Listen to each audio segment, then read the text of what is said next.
go. Oh, CPU's dying. There it goes. Oh! Successful transition. How are we going, everybody? How we doing? Welcome back to our thrilling conclusion of the Frostfell Prelude. If you missed the first episode, do not fear. We will go through a recap as the session starts. But before we do that, let's go around the table and do a quick intro for our lovely players and friends from the Twitchverse tonight. Starting top left, as always, DeadAussieGamer. Michael, take it away. Hello! Hi everyone, my name is Michael, I'm the DeadAussieGamer, and I am playing the role of Castle Weary, the Aussie kickboxing, headbutting, drunk, tiefling monk. This is going to be a lot of fun. I can't wait. I've been so excited.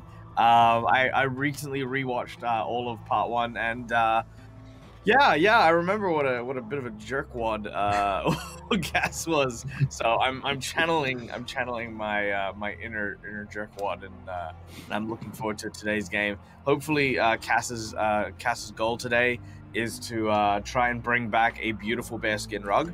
Yeah, we'll see how that goes. Thank you, Michael. Next up on the cast list, we have AJ. Take it away. Hello, I'm AJ Winters, a creative being from Perth, WA. In my channel is WintersTales. Today, I am playing Morrigan, the Frostborn Druid. Last time I checked in with Morrigan, I think I was chasing after said bear and a dumbass Cass.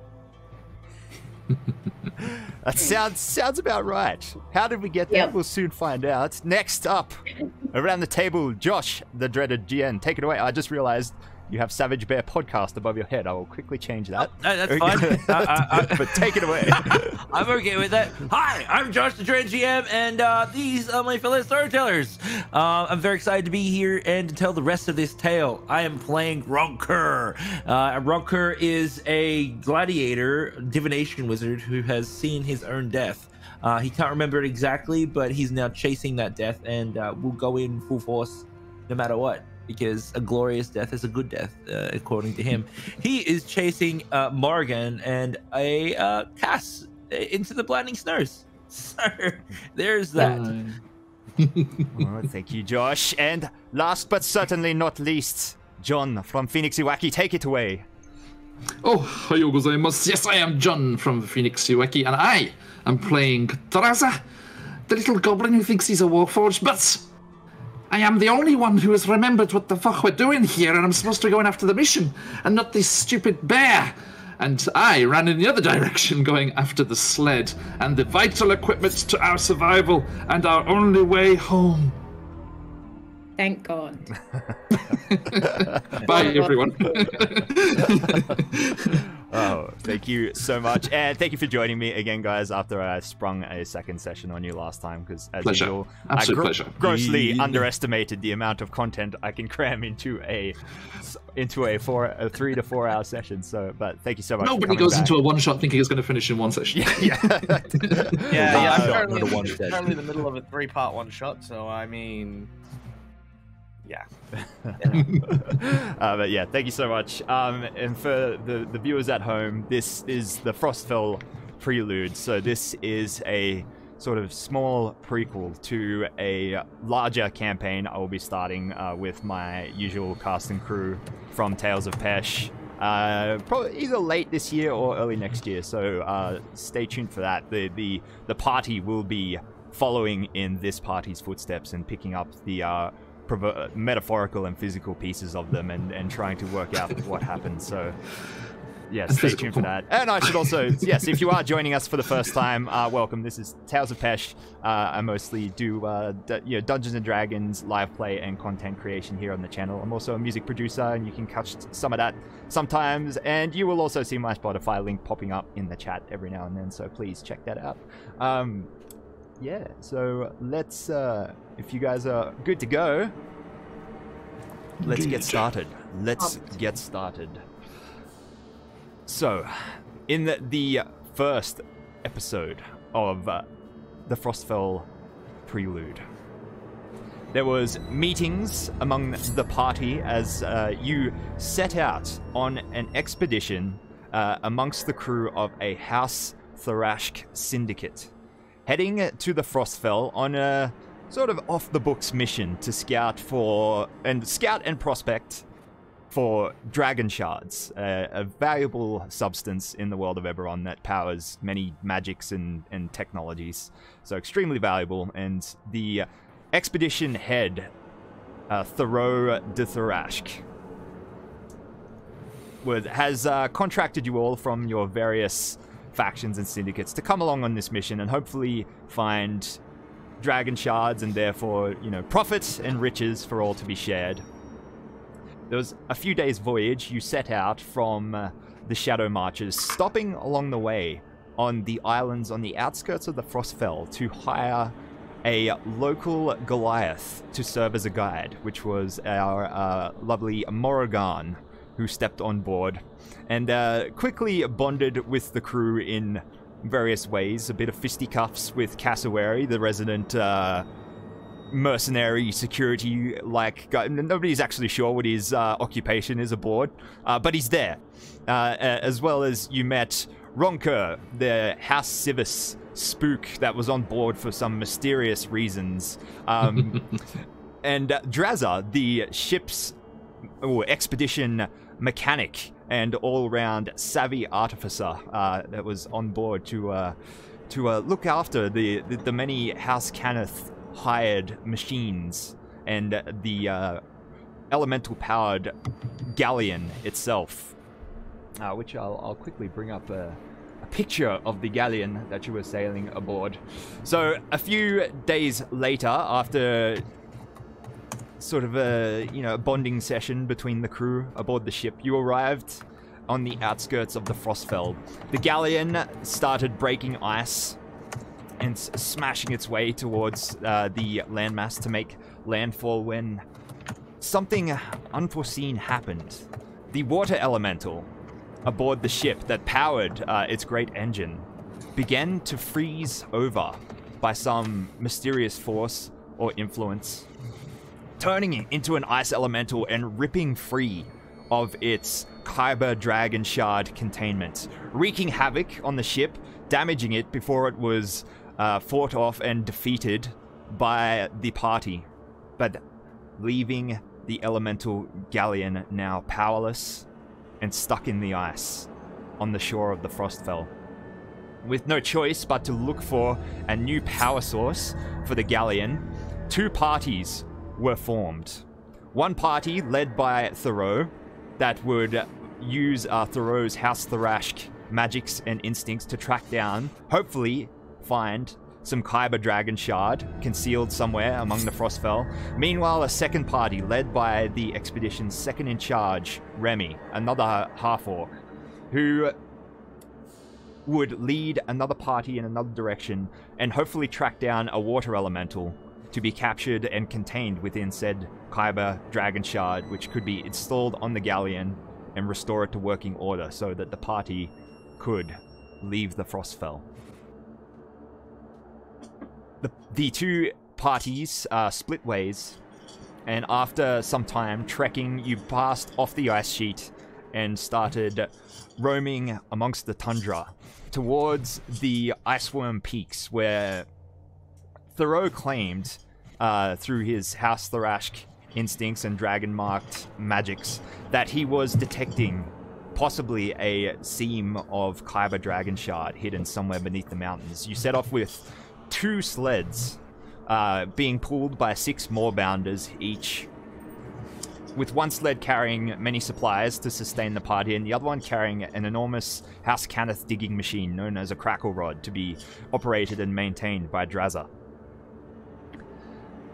I forgot about the crackle rod. The crackle rod. The crackle rod. The crackle rod. The crackle rod. The party encountered a problem as a heavy blizzard set in one night among the journey as you approached the Iceworm Peaks. On Ronker's daily check-in with the sending stone that was attached to Remy's party, you received just a single worded message in Remy's pained voice, crying for help. There was some argument among the party as Thoreau insisted that it was too dark, too dangerous, and just too obscured by the blizzard to go out searching for Remy, and that you should wait the next morning. But at the insistence of Cass, Morrigan, Ronker, and Drazza, you set out into the darkness in an attempt to find and possibly rescue Remy from whatever fate had befallen her and the rest of her hunting party. It wasn't long of trekking through the blizzard when you were attacked by seemingly some enormous, aberrant polar bear. Bigger than any polar bear could possibly naturally grow, muscly, and apparently with a knack for casting frost magics, as during a vicious melee with it, it released a cone of cold, completely freezing over the supply sled and instantly killing the rest of the expedition outside of the four of yourselves and Thoreau, the goblins and orc Dramish mercenaries, unfortunately being caught up in the cone of cold and frozen solid into just icy statues of themselves. Cass bravely, or perhaps foolhardily, held on to the enormous bear as it attempted to escape. As the party seemingly were getting the upper hand on it, it threw him into the snow, and they shared a moment of, was it possibly mutual respect for each other's savagery, as it made eye contact, snarled in his face, and then trampled off into the darkness, leaving Cass kicking snow back in frustration that his quarry had escaped. Bringing us to where we are now. I just want to say a quick thank you so much, Calindria, for the gifted sub. I appreciate it. Thank you for the support. Okay. So, party players, PCs, you are now in the darkness, a violent blizzard raging around you, with the 6 moorbounders attached to the crackle rod sled, pulling against their harnesses, attempting to leave the area. Drazza, I believe, was standing nearby the sled, attempting to keep the situation under control. Morrigan rampaging out into the darkness after Cass, and Ronker, I think, was standing with the sled as well, assessing the situation. Didn't Ronker go after Morrigan as well? He may have. Did you go after Morrigan, Ronker? Yep. Okay. Yeah. I think I also rolled a 7 on survival, which meant I was getting lost in said blizzard. Yeah. By the way, Pesh, that was Calindria and Metbricker giving each other gifts. Oh, you did too. Sorry, I thought it was Calindria gifting one. Oh, there was gifting back and forwards. I see. Yep. Thank you so much, Metbricker. Yeah, thank you. Amazing. Thank you. Appreciate that. There's hearts in the chat. Party. Discuss. Ronker, as you're pursuing Morrigan into the darkness, you don't lose sight of her. Morrigan, you can't see Cass, but you somehow you could hear Cass's fury over the winds. I assume just a string of cursing and yelling somewhere up ahead in the darkness. It's only a true Aussie can. Oh yeah. No, there is the word tirade comes to mind. I continue to wade out, following the cussing. All right, well, you eventually find him. Yeah, doing exactly what Michael is doing on camera right now. This is how Still I on the die. back of the bear? This isn't how I die. This is how I die. This is not how I die. Wait up, Morgan! There is no sign of the bear. It has galloped off into the darkness, the blizzard quickly covering its tracks behind it. What do you do? Oh, Why? jeez. Bloody hell! Oh, it's you.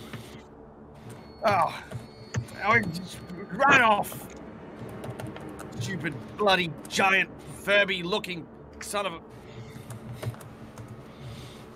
I tap his forehead and I'm like, stupid.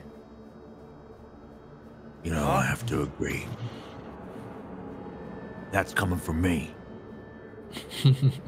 Well, I mean, look, guys. I mean, I don't know about you, but that thing there was pretty big.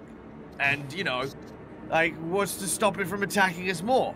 I mean, I hung on because I thought we could take it. It was turning around and running, okay? And it's not my fault that the thing is a giant pussycat! As he, Yeah. still super angry. There's no response from the darkness. He goes, I give Ronker a look like, we head back. yeah, all right. Well, look, where's the little fella? Well, meanwhile, back at the sled, Drazza, the moorbounders are absolutely losing it. They're gnawing at their harnesses, pulling away, trying to leave the area. The sled is rocking back and forth. Thangorn is with you as well. Drazza, Drazza, what do we do? Now, it's all right, Tango. Calm down. Now, don't worry. Me working seem to be all right. I got that cook's grease up in there. It's all wet lubed up and ready to go. Now, you lot, calm down. Moorbinders. I said it. It's all right. Now, Tango. Roll me need to stay. an animal handling check, Drazza. Okay, thank God, I will. Oh, I left the voice on. Thangorn's having like a fourth wall moment. Nothing to say. His eyes just go. That is. What is it? 18. 18. You successfully calm them down. Something about your voice they find soothing, and they sort of there's less thrashing. Is it the smell of the grease? That could be. That could be it. Maybe that is the trick. Delicious morsel. Well done, Drazza. You got away with these beasts, don't you? It's all mechanisms and workings, you know, be they cogs and gears or you know, bone and sinew. It's all much of a muchness. Now, where the bloody hell did they all go? It was running away. We chased it off. You're not supposed to go after it. Bloody cassowary. Yeah, I'll see if I can find them. Hold up, I won't go far. He walks. No, don't. He just walks a few feet away. He stays in sight and just puts his giant troll hands up to his mouth and just bellows out into the snow. Cassowary! If you're dead, I'm gonna kill ya! As the other three of you are sort of... yeah. As you're stumbling through the snow trying to find the way back to the party, you can see the glimmering of the lantern that Thangorn is holding above his head. Oh, yes. Ronker Morgan. Where is it? Did you get it? Is it dead? Nah. No. Get away. Oh, thank fuck, you're all right. What are you doing, running off into the snow like that? The mission. I didn't run, okay? I rode a giant bear into the snow. You're supposed to ride off into the sunset, not the blizzard. Oh, have you seen the sun recently? No, but I would like to. So let's stay together and get out of here. Well, fine, but we gotta watch out because that thing's still out there. Although it'll know better than to come and mess with Mad Cass. Pesh, are the frozen ones? Are they still nearby, or was that a ways back? No, they are briefly a short distance away in the darkness. Thoreau has actually wandered over there. You see him holding a lantern up, and he's examining the frozen crew.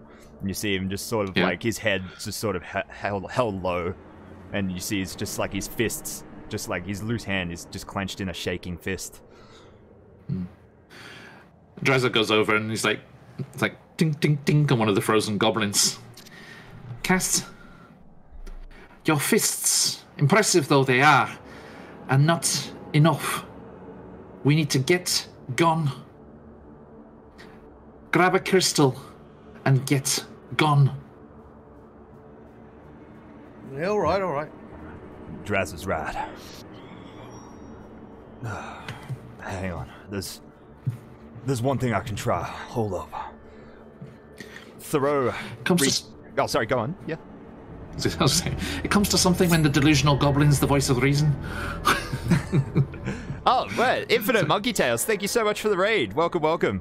Yeah, we're concluding our Frostfell Prelude one-shot today. I'm gonna duck back to the scene very briefly, but thank you so much for the raid. Please stick around and enjoy the show. Thoreau reaches into his jacket and pulls out a small chunk of kyber crystal, the same one that you saw sitting on his desk on the boat. And you see the dragon mark covering his face, sticking out from underneath his hood, emit a small greenish glow.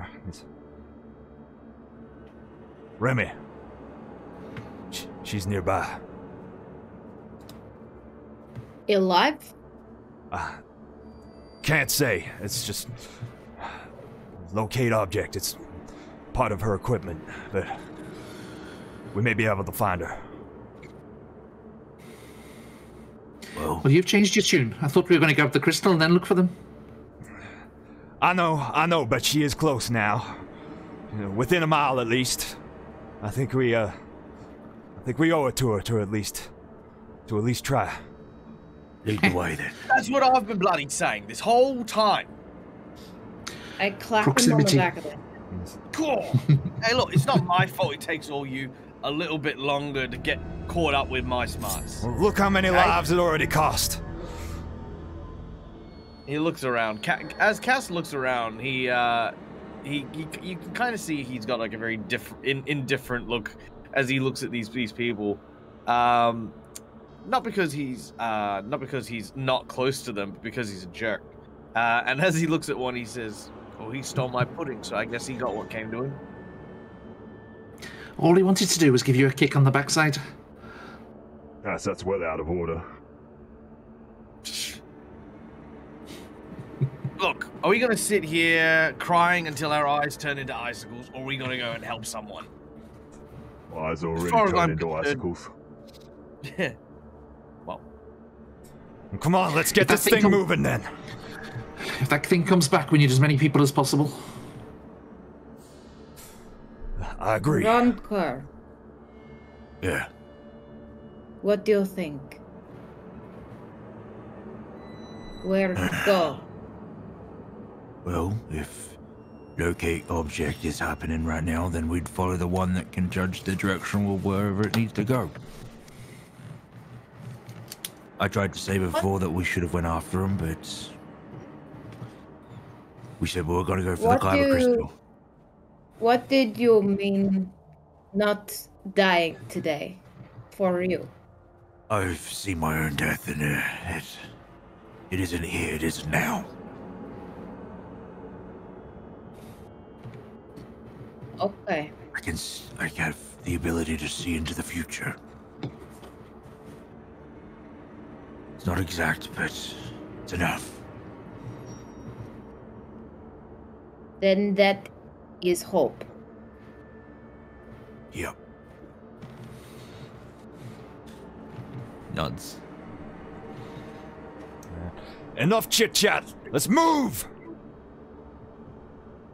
After you. Thoreau jumps aboard the sled and gives cracks the reins on the moorbounders, and they start tugging the sled through the deep snow again.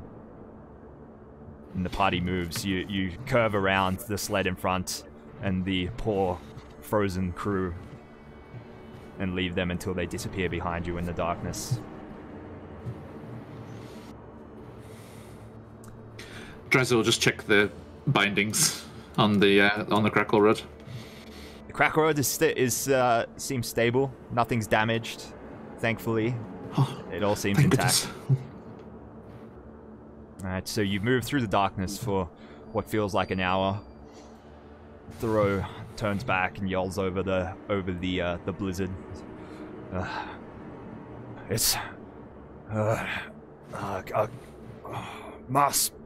My magic is expired, but she has to be close. Keep an eye out. Can I get perception checks from everybody? Yeah. Yeah. Ooh, 21. Nice. Oh, The opposite. 12. Morrigan, you do. 11. You luckily Morrigan spots. You do spot something less natural out in the distance, in your sort of in the radius of the light and the vision of the party, and you see this strange form in the snow, like a lump that shouldn't be there, like something's been buried by the rapidly falling snow. There. What is it? What is it, Morgan? In snow. The shape. Thoreau turns the sled, the party moves towards it, you reach it less than a minute later. Everyone disembarks the sled, you begin digging through the mound of snow until you finally find a hand sticking out from underneath. Half-orc. It appears to be Remy. As you pull the snow back and pull her out, and strangely she's warm. And she appears to be alive. Oh, thank goodness. Has anyone got any healing? I'm afraid Pesh and I are all out. Yes. Can I make a medicine check? Yeah. You said seems to be alive. I don't. Yeah, roll don't medicine. like the sound of that. Specific wording is specific. The old seams. Don't have any healing 17. magic. 17. She's alive, but she's covered in sort of great gashes. Her clothes are torn. She has a lot of bleeding lacerations with like sort of frozen and clotted blood on the outside. It appears she's had an encounter with the same critter that you guys did, but you also feel something else there. It appears that she's sustained herself with some sort of magic. She sort of gives a cough as you guys turn her over.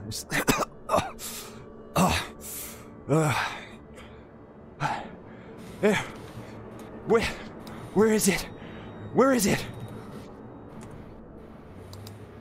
Where is what? The fucking bear. It's in the wood. It's in the snow. You look like shit. Ugh. Endure elements. Magic. Buried myself. I don't think it could smell me. It's clever thinking. Where's everybody else? I was about to ask you. You know, I had misgivings about those red shirts you were wearing and how they stood out against the snow. Stops you from seeing the blood. Jesus. I was just like, okay. Where is your crew? They're all dead. Ripped to pieces. Rampage through our camp. I've never seen anything like it. It ain't no proper animal. There's something else driving it. Something mystical. Seems like there's something infusing this whole region. First the elemental on the ship. Now this big bastard. Manifest zone. For sure. Oh, get guts.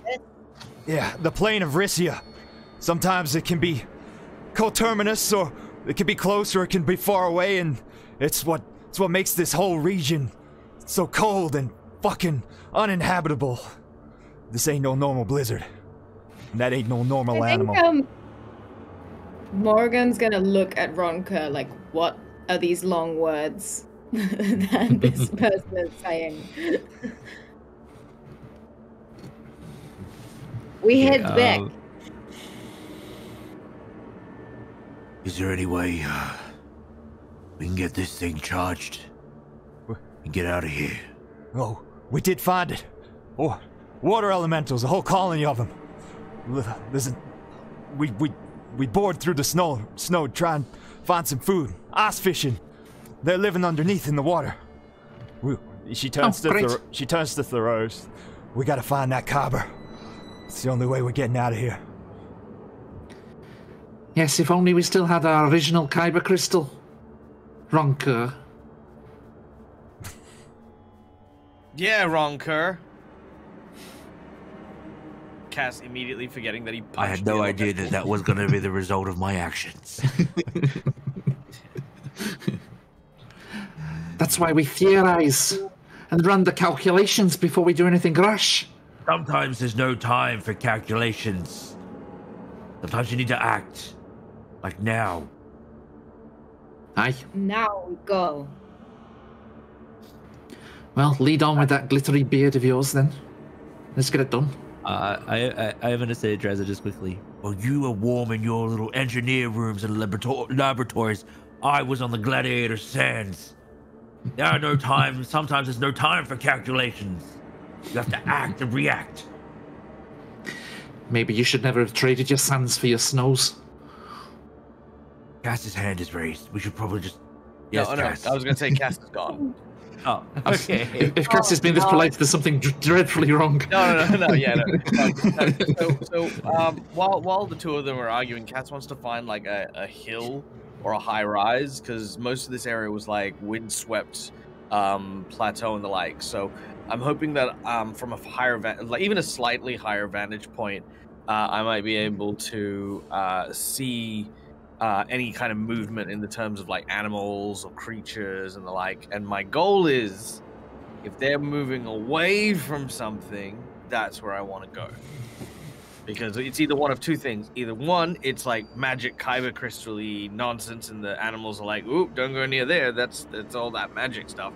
Or that's where the bear is and I want to kick its ass. Roll me a perception check.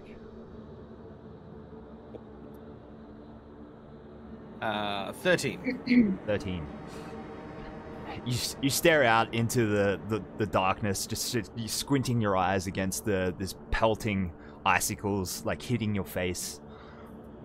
There is a brief reprieve. You don't see anything sort of along the plain, along the ground. But as the sort of roiling fog rolls past, there's a brief gap. And you spot the night sky for just a brief second. And the stars obscured by a peak in front of it. You appear to be closer now to the Iceworm Peaks than you thought you were. And you're fairly sure it's the same direction that the bear ran off towards as it threw you down. Cass says, hey, lovebirds, I think I found it. There's a big mountain, the ice worm peak thing. It's that way.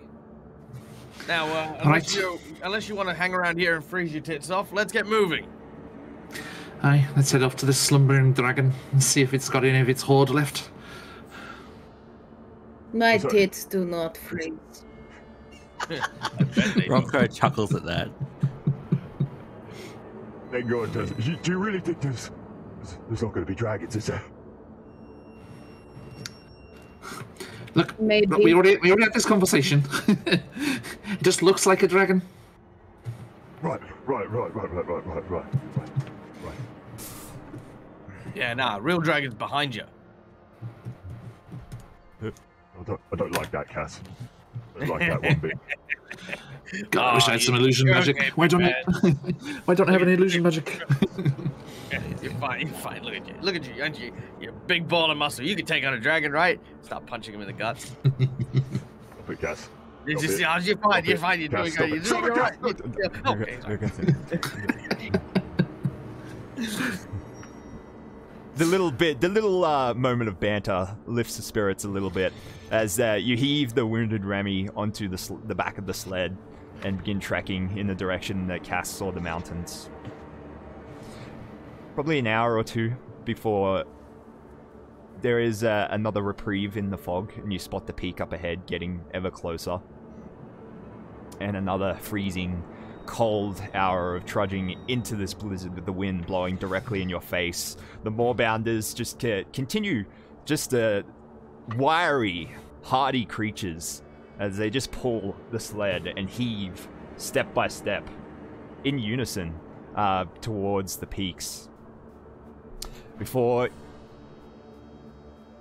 the sun perhaps is beginning to rise somewhere in the distance, and there's just this brief muffled light begins to wash over, and sort of it turns from a scene of darkness to a very dark grey as vision returns to you, and you can see a bit further through the blizzard, and you look up with the towering peaks in front of you.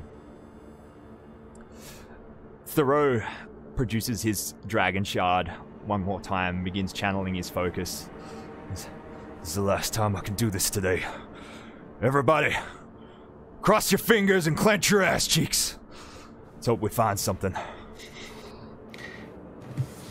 There's a creaking of metal. Drazza clenches his...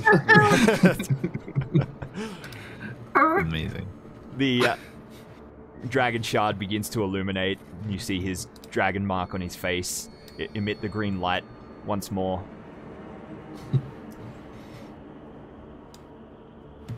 He closes his eyes as the spell ends and dissipates, just like this pained look on his face.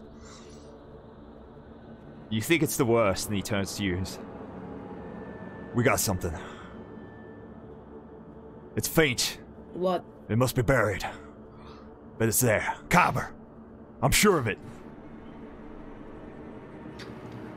Then what are we waiting for? Let's get going. Let's get moving. Hey, Cass. You can punch the dirt until we get out of here. Yeah, no dirt's gonna beat me. Finally a worthy foe. Yep. With renewed vigor, you begin pulling the sled through the snow.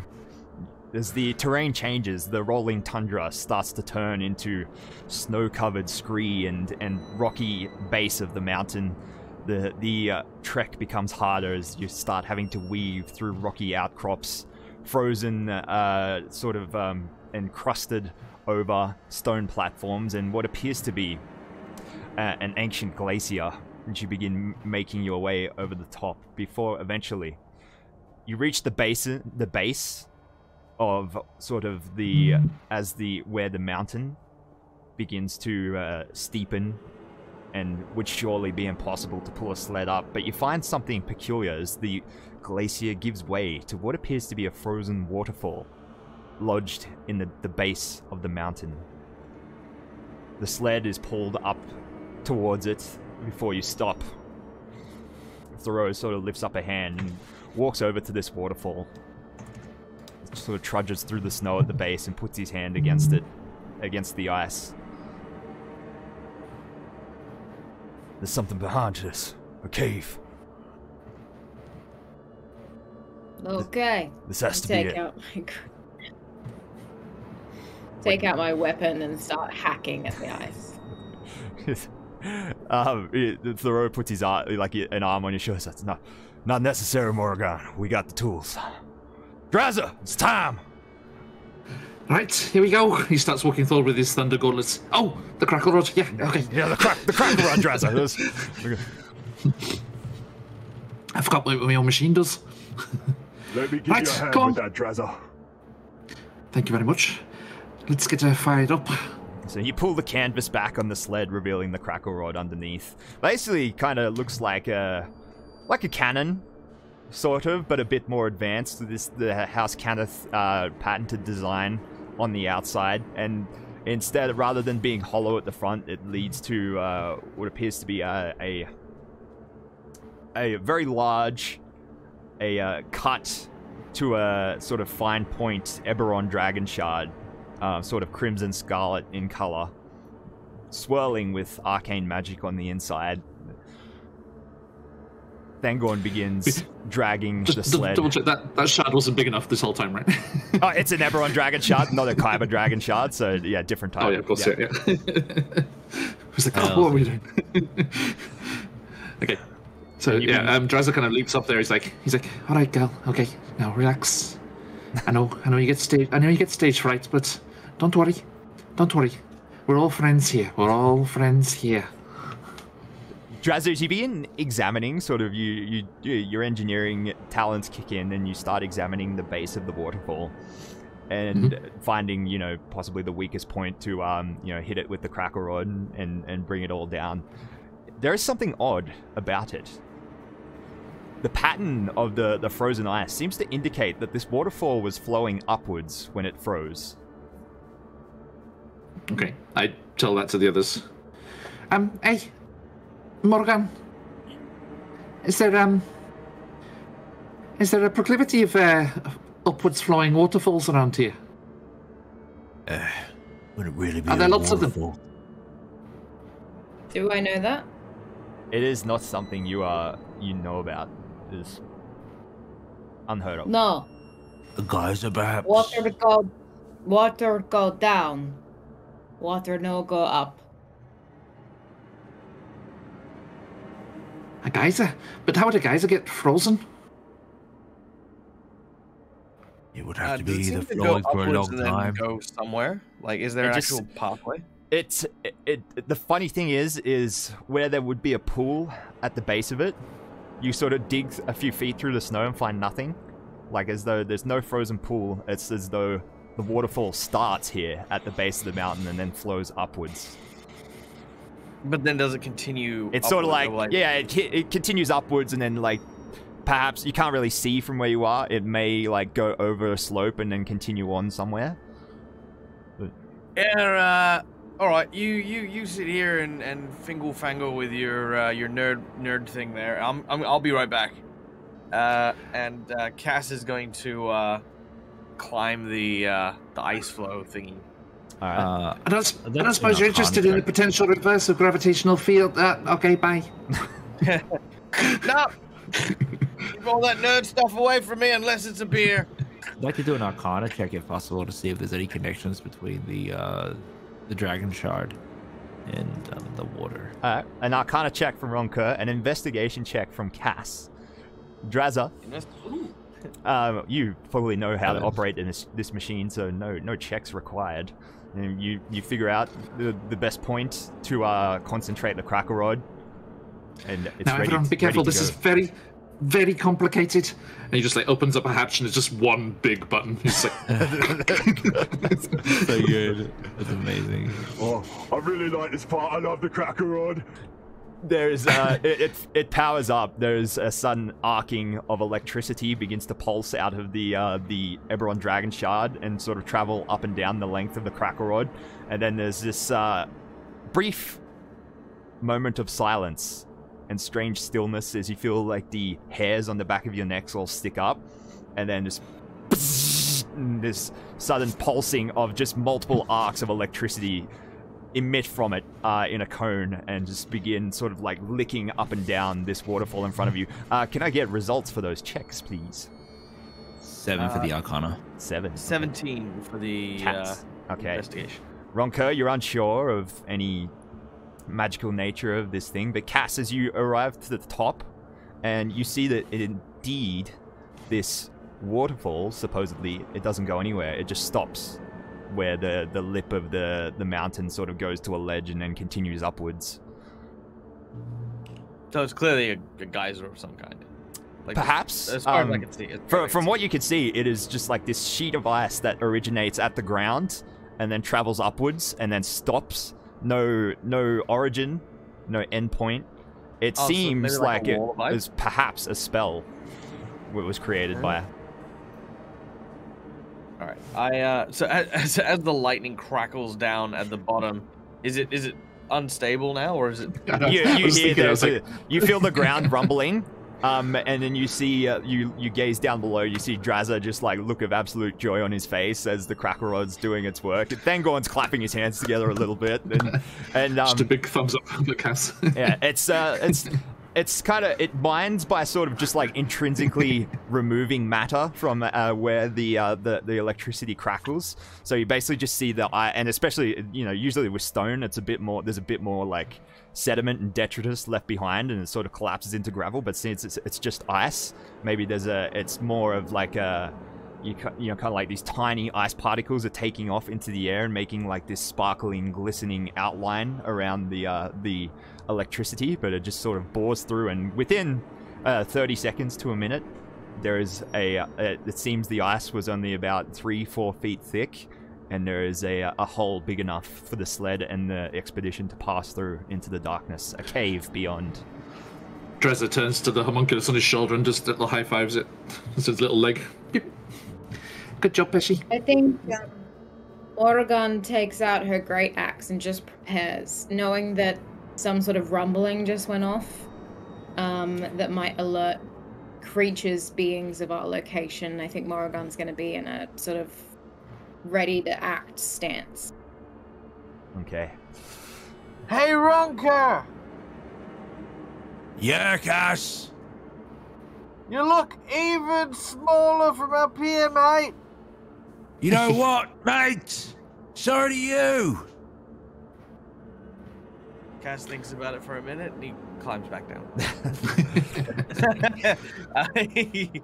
Let's go both ways. But I'll actually leap down and I'll use one of my daggers and stick it into the side of the wall, and then like use it to then just like carry my weight and slide downwards till I get to 20 foot, and then I'll like do a backflip and then like land. Poser. And then fall over. Very, very nice, Cass. Perfect dismount. You're bleeding. Yeah. You want to get yourself one of the red shirts? Doesn't show the blood. Yeah, I'm alright. Yeah, should be right. Ooh. I like bury that like trace of blood. I like kick snow onto it and stamp it down. Don't have cooties. What cooties? I just point at Draz. Hey. That is dress, not cooties. Thank you, Morgan. Thank you. Same thing. I'm hilarious. I am. As he, I'll head into the cave. Come on in, comedian. You can lead the way. I'll say, Ronka, you coming? Yeah. Always. Yeah. Whew. That was a good one. Did you hear what I said? He said that Drazza had cooties. It was pretty funny. Oh, thanks.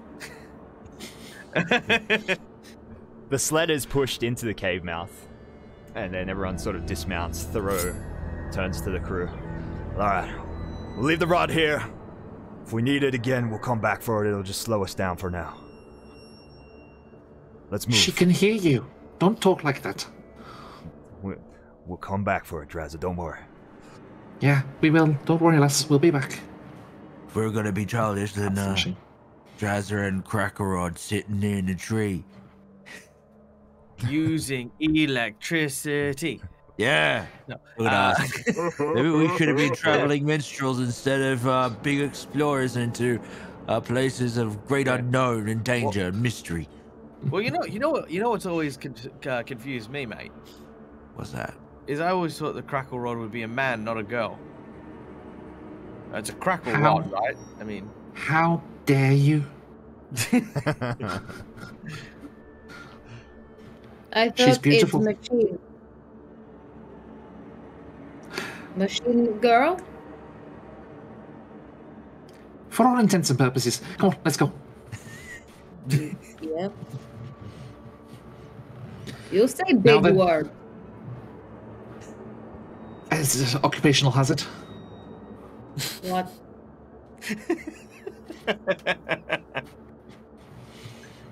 Morgan. He uses big words, but they're precise words. They have specific meanings. Indeed. Now, come on, guide That's us. also be said about Morgan. Okay, we're not going to get into a talk about. don't worry. Thank you for explaining to Morrigan you used the words precise and specific. Yeah, and Morrigan's like, yeah. Don't worry. You'll learn to ignore him. Amazing. okay. Now then, fortune teller, what does your glittery beard see for our future? I've used all my portents for today. I need to rest so I can reconvene with the strands of fate and all that. So Oh. I'm out. Sorry. Must be terrible to have talents that get tapped out like that. Yes, it can be very grating at times, especially when we're on the second part of a adventure. I'm feeling pretty pooped myself, but I mean, at least you've got your gladiatorial training to fall back on. I've got. Are we still having this conversation as we're entering the cave? I assume this is happening during the half-hour walk in the darkness. Yeah. Cass is like, you know what? I think we do need a rest. My back's a little bit sore from carrying Ronka this whole way. Oh. I'm going to tap. You have not carried I'm gonna anything. Tap Cass on the back, and as I do, I'm going to cast Shocking Grasp. This time a little jolt. How's that? Glowing light. Yeah. Warm you up a bit. Oh yeah. Ooh. It's like I just got a kick of caffeine just then. Better than any cup of coffee, I say. Anyone else want some? Well, you better get used to caffeine, Cass, because you're not going to be having any more alcohol for a while. I think you lost your bet. Well. Yeah, well, you know. Crap. Can you imagine it, Ronco? Can you imagine a dry Cass? He is dry. Oh yeah, he's slowly. I getting pat him. I'm like he's dry.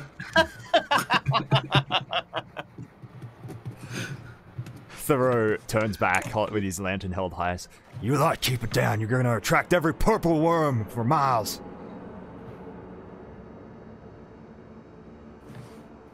Thank you.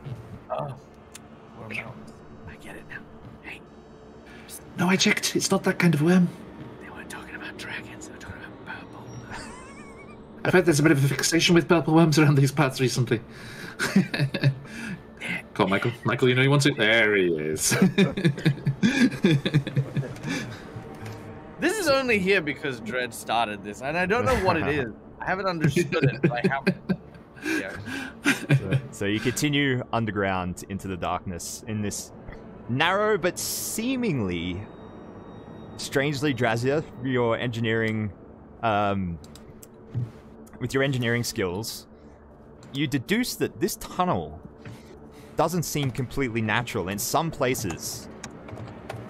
By some force, either man-made or mystical, this tunnel is maybe partially natural, but also partially constructed. He tells everyone about that. Surely that's gonna be some mistake. No. Hey, Morgan, you ever see anything make these kinds of caves? Have I seen cave like this? You think Morgan, your people know that the dwarves of Eberron did once upon a time live in the Frostfell and migrate to the continent of Corvair, and some of them do even still like live in the Frostfell in certain pockets. So it could be dwarf construction, maybe. Dwarf made it. A dwarf. I mean, Dwarves. Yes. So. What? Why you want to know? Well, I mean, if it's a bear cave, it was made by a bear, then there's going to be a bloody bear in here. If there's a crocodile, there's a crocodile. If there's a freaking, group of, I don't know, mining leprechauns, it's good to know what's up ahead. Dwarves. So apparently we're heading towards dwarves. Maybe. Or death. Nah. If we were heading towards death, old Glitterface here would he'd definitely be on top of that. Yeah, he'd be more excited about it.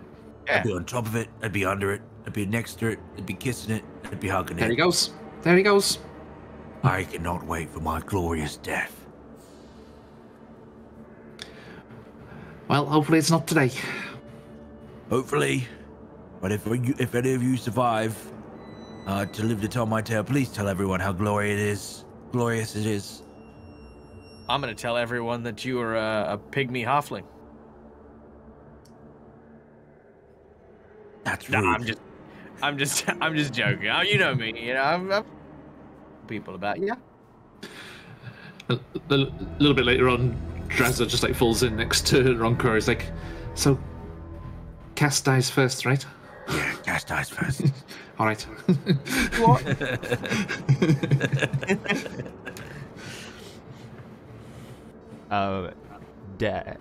You're in the process of sending a message, Dag, or you did send me one? I just sent you one, yeah. Oh, I cannot see it. On It's Discord? on Twitch. Oh, on Twitch. Okay, sweet. Whisper. Whisper. Oh, stop it, you. Get your hand off it. Get your hand off it. We go. So, you continue into the dark. Ronker. Yeah. As you guys... I can't remember. Do gnomes have dark vision? Let us find out. Because I also don't remember. Charlie, a legend. Oh, you do. Yeah, you have 60 feet of dark vision. Yeah.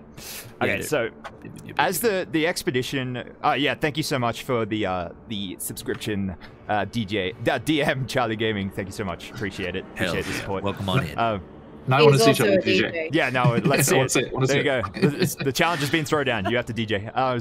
DM Charlie to be seen on Phoenixiwaki soon in Wild Beyond the Witchlight. On the decks. On the decks. That's like so much fun. Yes. So Ronka, as the expedition proceeds through this winding, dark, narrow tunnel for what feels like an hour, there's a lull in the conversation as you all walk in silence, contemplating the day's events and what might lie ahead for you all. You cut out. Oh, so sorry. I cut out? So, yeah, just for a second. I think it was okay. just me there. Okay, so yeah, there's a lull in the conversation as the party walks in silence. You contemplate the day's events and what might lay ahead in the future for you all, and you contemplate your portents, the vision you've had of your own death. You look back up to the rear just to check if there's anything behind you, and as you gaze up into the tunnel, you see at the edge of your dark vision, you see nothing but darkness. But you have a feeling overcomes you. There's a brief flash of an image in your mind's eye. A set of fangs. A flash of orange and black striped fur. And a beautiful sunrise over a frozen ocean as you fall into darkness. You don't die in this cave.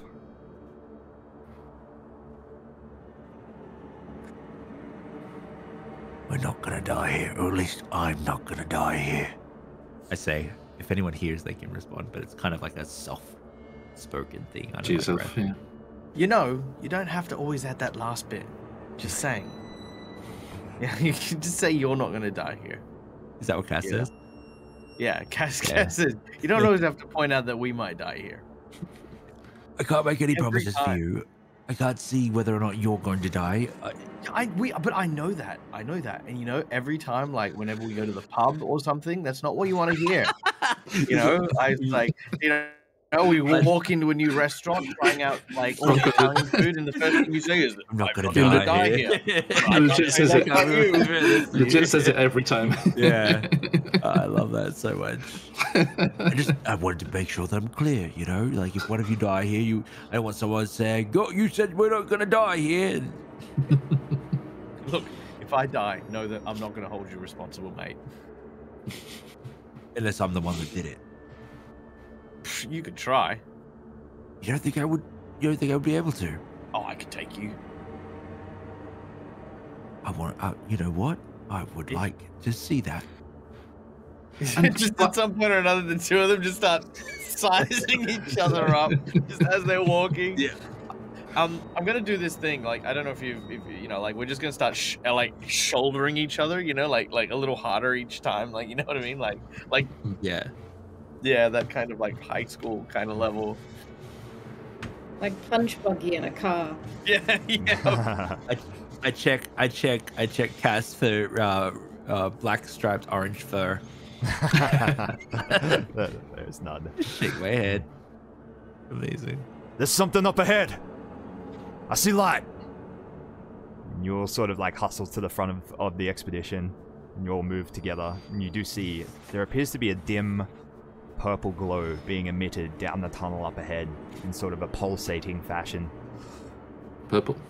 Purple. Thoreau turns around to look at you all. Yes. Have your weapons drawn. Everybody be on the ready. Kyber is usually found in the deepest, most insidious parts of the world.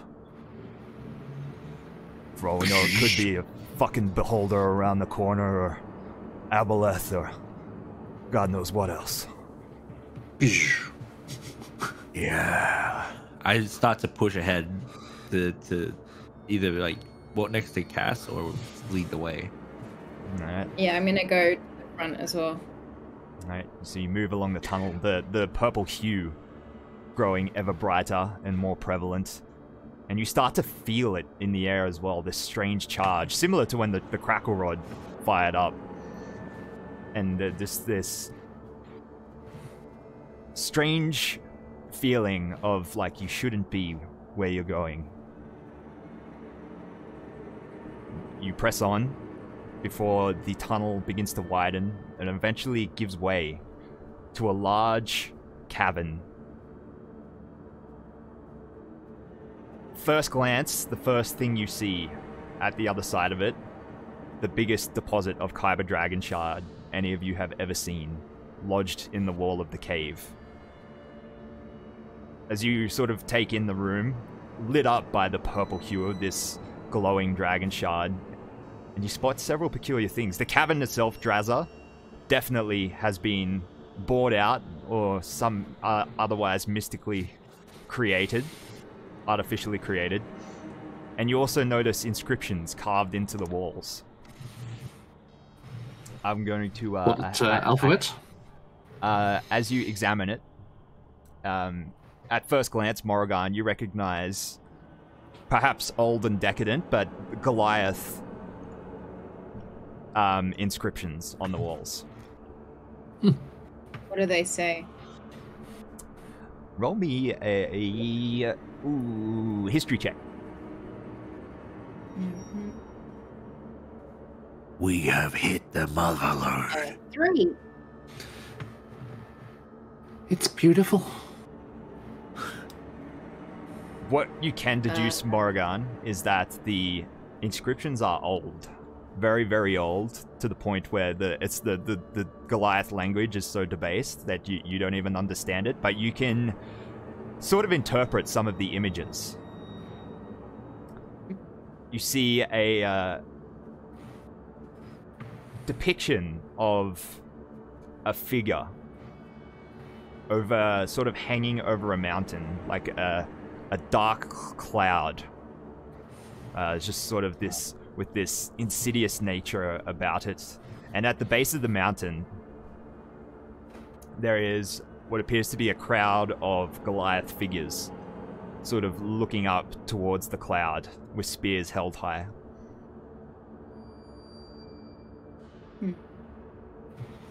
What is it, Morgan? Goliath. The language. Goliath. The drawing of mountain. Cloud. Bed cloud. Creature. Dead cloud. What kind of place was this? Some kind of temple? No.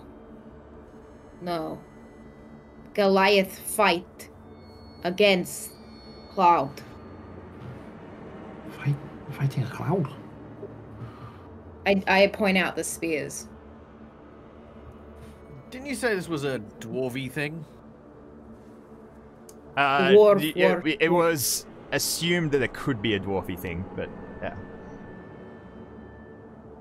Maybe.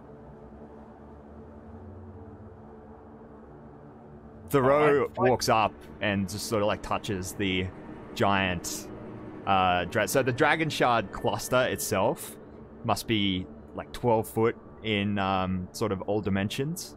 It sort of towers over the heads of any of you and is pulsating with this purple light.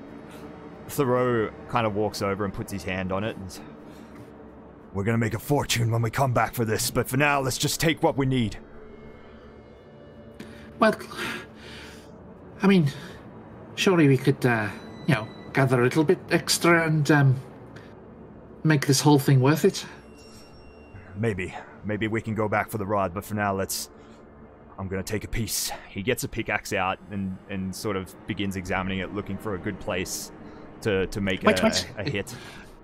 Drazza like sends up Pesci his homunculus, and it's whirring like kind of helicopter blade form, and it like hovers up and like a drone like goes and like scouts around and scans the surface of the crystal and finds the best spot to break it off. Nice. Now, GM, just in case something happens here. Yeah. In the time that it's taken to walk here, do you think it would have been okay for me to use my arcane recovery to get back a spell slot? I'm gonna say yes. Yells, yeah. Hells yeah, thank you. Thoreau turns to you, Drazza. He's like, thank you, Drazza. Alright, stand clear, Pesci. I'm gonna hit this thing. Watch out, sometimes there could be a magical discharge. He sort of like raises his pickaxe to swing, and then he freezes in place as the group of you hear from behind down the tunnel an echoing roar. He's sort of like, friend's back. Frozen. Thoreau turns around, just this look of horror on his face. You all turn to face the tunnel. In the darkness, you could see what appears to be just this other glow emerging. This vibrant blue. These two glowing eyes as the bear emerges from the tunnel slowly. Its fangs bared. You see its eyes now lit up with blue and emitting like this blue mist. And you see its body seems to be encased in this luminescent blue ice as well.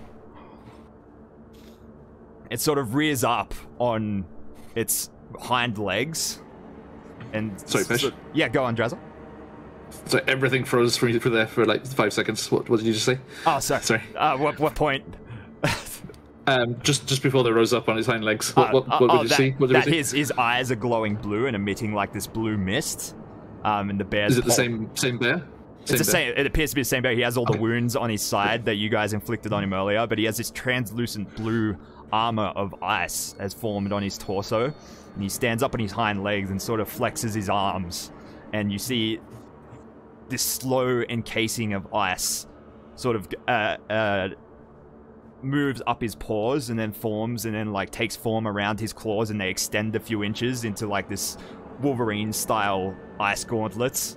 And he sort of like rears up, breathes deep, and then just unleashes this titanic roar that shakes the foundations of the cave.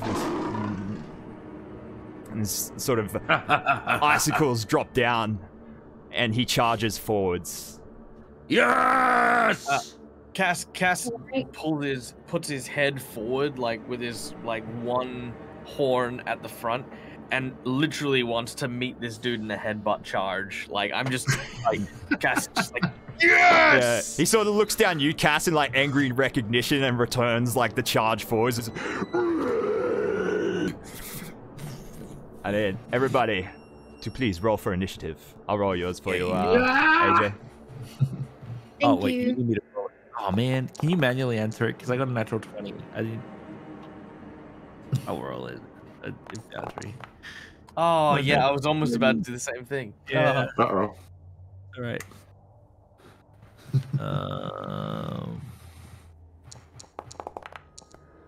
Do I have a? Oh wait, do I need to connect my character sheet to Foundry again? No, wait, because we're just doing our rolls on the D&D Beyond roller. So yeah. Are we doing D&D Beyond? My natural 20 is there for a total of 22. Okay, I'll just put it in manually. Thank you. What was it? 22? 22. 22. Coming right up. Yeah. Boom. Oh, and I need to bring our friend in. Come on. Come on. Oh man, that token is terrifying. I know, it's so scary. That art though. Taken from screenshot from AMC's The Terror series. So good. I love it. All right, combat has begun. Morrigan, you have rolled initiative. Oh, I got to add Thengorn in too. There we go. Boom. Come on, buddy. We need you. So yeah, just ignore the map.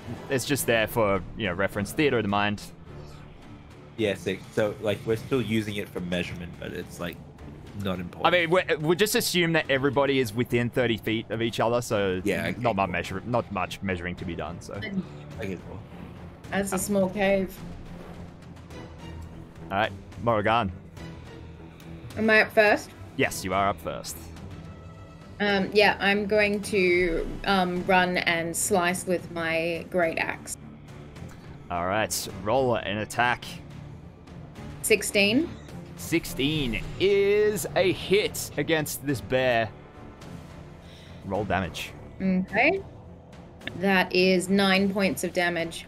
9 points of damage. You inflict it on the bear as your axe pierces this translucent armor of ice on his torso. There's an explosion of ice shards outwards that hits you.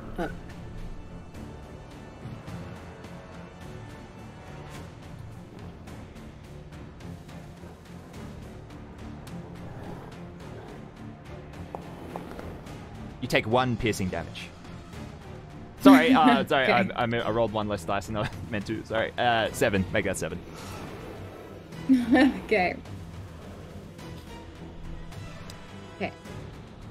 No worries. I'm gonna stay as close to it as possible to just keep hacking at this thing. Alright, sweet. Also, you guys can assume you made a short rest at some point, like during the cave, so add hit points from hit dice, sick. whatever you need to do. Just go to full health, basically, I'd say. You could have expended like all 4 of your hit dice.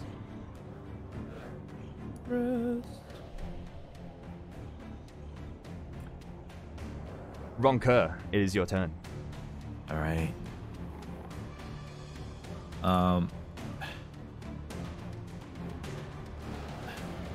For now, Ronker is just going to grab his crystalline staff, point it forward, and what little light is in this dim cave is going to coalesce within its crystalline form, and it's going to mirror through each of its faces and build a firebolt at the front of it and just shoot it directly off towards the creature. That is a 17 to hit. That is a hit. Is a hit. All right.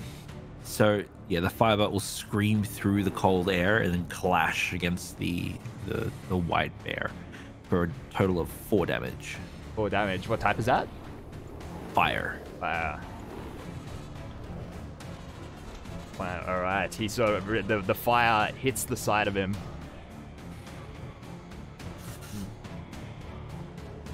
As that finishes, he'll say, "I've seen my death on a frozen sea, with fur orange and black. I'm saving my spell slots for the end." What's a spell slot? Mad Cass, it is your turn. All right, so Cass, with his head downwards as he's barreling forward, reaches behind his back and pulls out what looks to be a curved, very smooth worked piece of whalebone. He then flings his boomerang out towards the creature, attempting to hit it in the jaw. Misses with a 9. But as a bonus action, as the boomerang sort of flies past and misses, I'm then going to use my attack and headbutt the mass of this creature with my horn, and I'm going to spend a key point to do it as a flurry of blows. All right. Nice. Which will be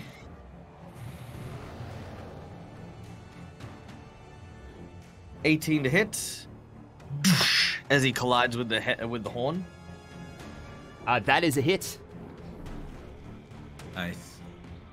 That is 6 points of damage from the first hit. 6 points of damage. And then after he headbutts, you know, obviously feeling like the solidness of the bear, his head sort of reels back, but then he brings it back down and turns it into a forehead headbutt into the creature. Roll to 23. hit. That is a hit. Roll for damage. That is another 6 damage. Alrighty. Nice. Cass, the same reaction as you hit him and strike him. His frozen armor explodes, sending ice shards outwards, just peppering your body with piercing and cold. You take you take 10 cold damage in total. Well, before I do that, Two sets of 5 damage if any resistance applies or anything. well, I've got. Am I being hit with this at all? Since I'm still close to the. No, it's not a burst or anything. All right, so I have deflect missiles. Can I use that on this attack? It's not a missile. Okay, yeah, that's fine. So how much damage? Sorry. 10 total of cold. Okay. Now, when this happens, Cass's eyes begin to glow as he goes, "Oh, big mistake!" And you watch as his horn glows this like peacock blue, and as it does, his whole head is engulfed in flame. His hair actually becomes this massive kind of almost like crest, this mohawk of fire, as I'm going to use my reaction for Hellish Rebuke and headbutt him a 3rd time with the spell. Sweet. What check is that from him? Let's have a look. Can't remember if it's dexterity or con. It is a dexterity saving throw. Dexterity coming up. You got a 13. What is your DC? That'll be fine, so he'll halve the damage. Half damage. Yeah, it's not a high DC. How much damage? Let's see, it is... Did it roll? I hope it rolled. Yeah, so it did 17 damage, which halved will be 8. 8 damage. Fire damage. Alright, your fire washes over him. There is a sudden... You see he rears back up. And you see like this... As the flames wash over him and your headbutt connects. And you see at the point where your headbutt connected with his ice armor, this giant crack sort of reach out. Just... He looks down at you, Cass, in absolute fury, and swings his giant ice-encrusted paw at you. Bring it on.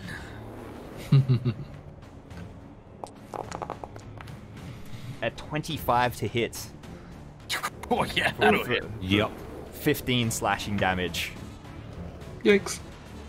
Ouch. As he sort of rebukes you, Cass, and you reel from the slash, he then turns to Morrigan and looks down and just like he bares his fangs and sort of like stares for a brief moment, and then he speaks.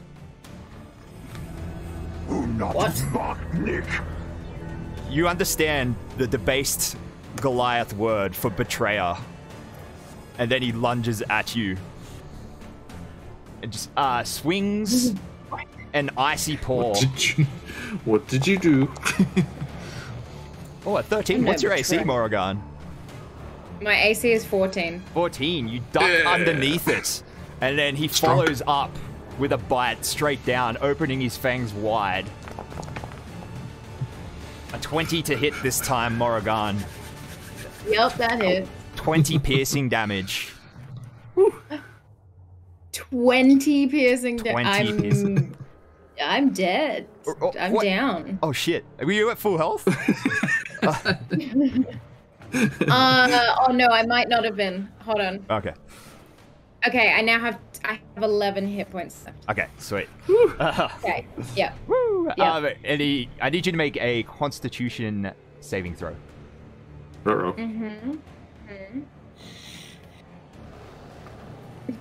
Not one. That's No! You just For a start. total of 2. He has sort of like rendered your arteries as he's like brought his jaw down like right on your neck, sort of shoulder area, just bit tight, and then just ripped outwards, wrenching a chunk of flesh. Oh gosh. Fangorn. Just sort of like you hear this roar from Fangorn's direction as his demeanor goes from like his usual like sort of timid nervousness. Stay away from my friends! Run! He rampages forwards. The ground shakes as Thangor unleashes his trollish fury. He runs forward and just swings this giant fist in this sort of, you recognize a martial arts stance that Cass has taught him. Ooh. Pesh, if you kill Fangorn, you better fear for your next character on my channel. Fangorn connects the side of the bear's head as it's sort of like withdrawing its jaws from Morrigan. Just doosh, like slow motion. You maybe see like one or two of the bear's teeth come out. It's just like, and then and he winds up again and swings, follows up with his other fist. Oot. Let them fight. That's a nice one too. Again, he got what did he get? 14 damage from his first attack, 9 damage as he follows up with his second fist into the bear's side, just doosh. You like that, Cass? Cass swears, fuck yeah! Drazza, it is your turn. Okay. Would you say that the creature's nose is a tiny non-magical object? Well, I need to hear some context. I would like to use my magical tinkering to imbue it with a 5-foot radius beam of light so that it blinds itself in this dark cavern and the dark environment to which it is accustomed. Won't it also blind us?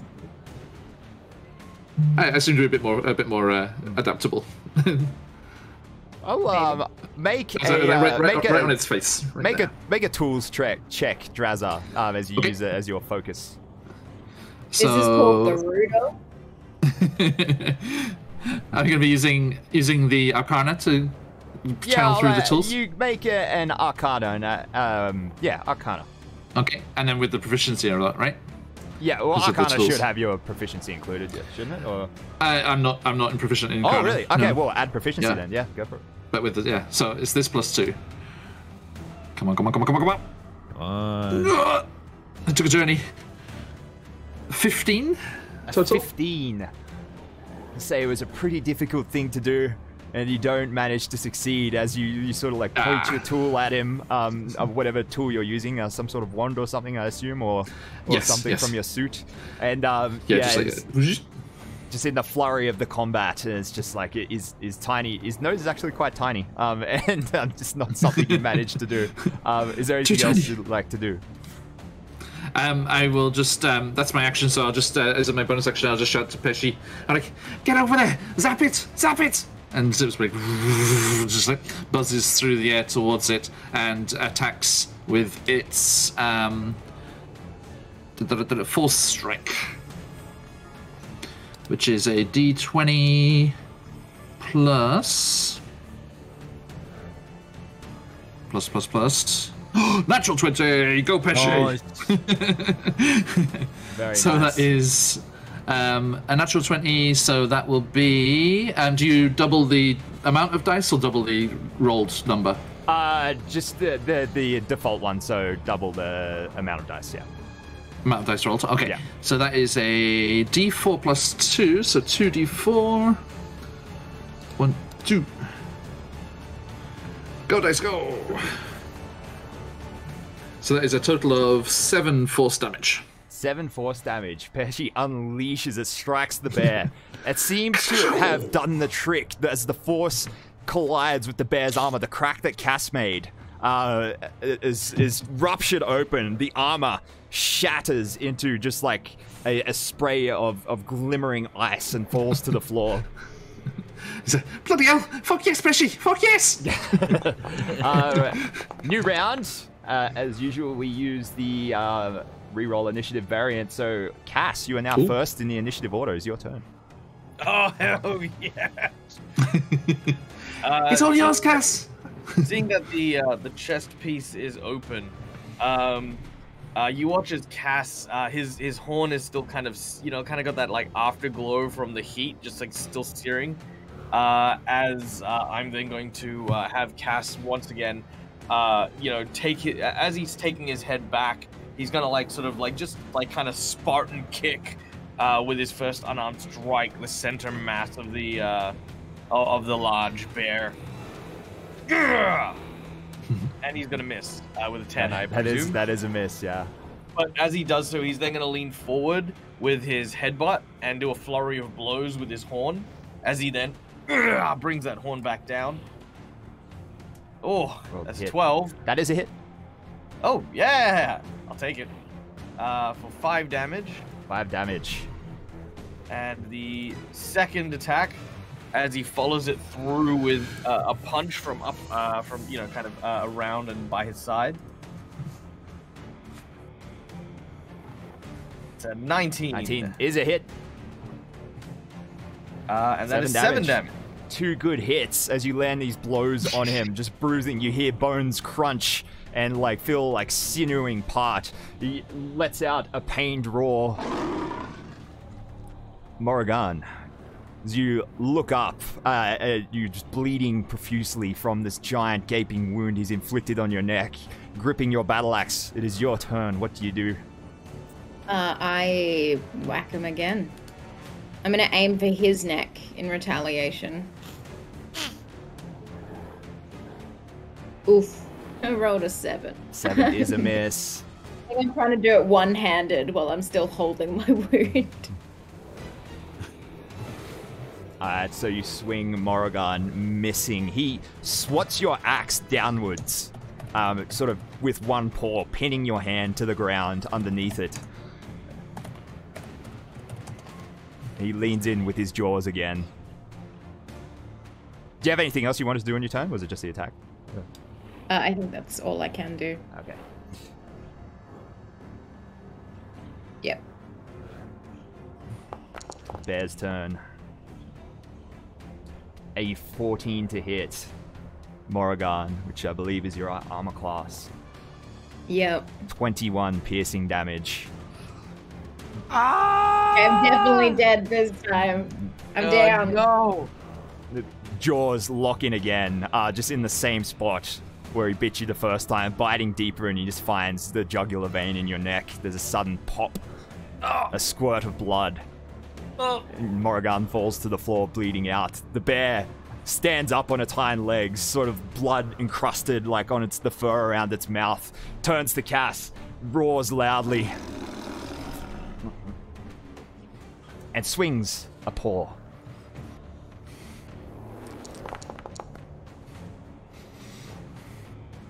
A 17 to hit Cass. 17 who hits. For 12 slashing damage. Cass is down.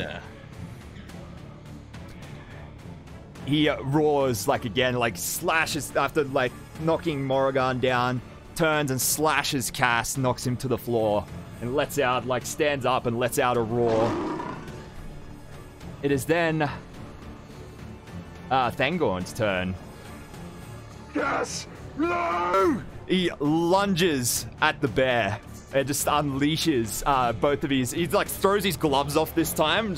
He's got these elongated troll fingernails. He begins laying into the bear as hard as he can.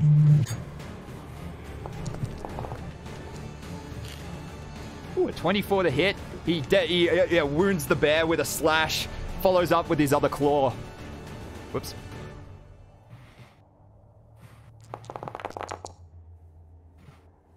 Again, another slash across the bear's underbelly. He's just caught it off guard as it was roaring. He's just laying into it, begins bleeding profusely from underneath.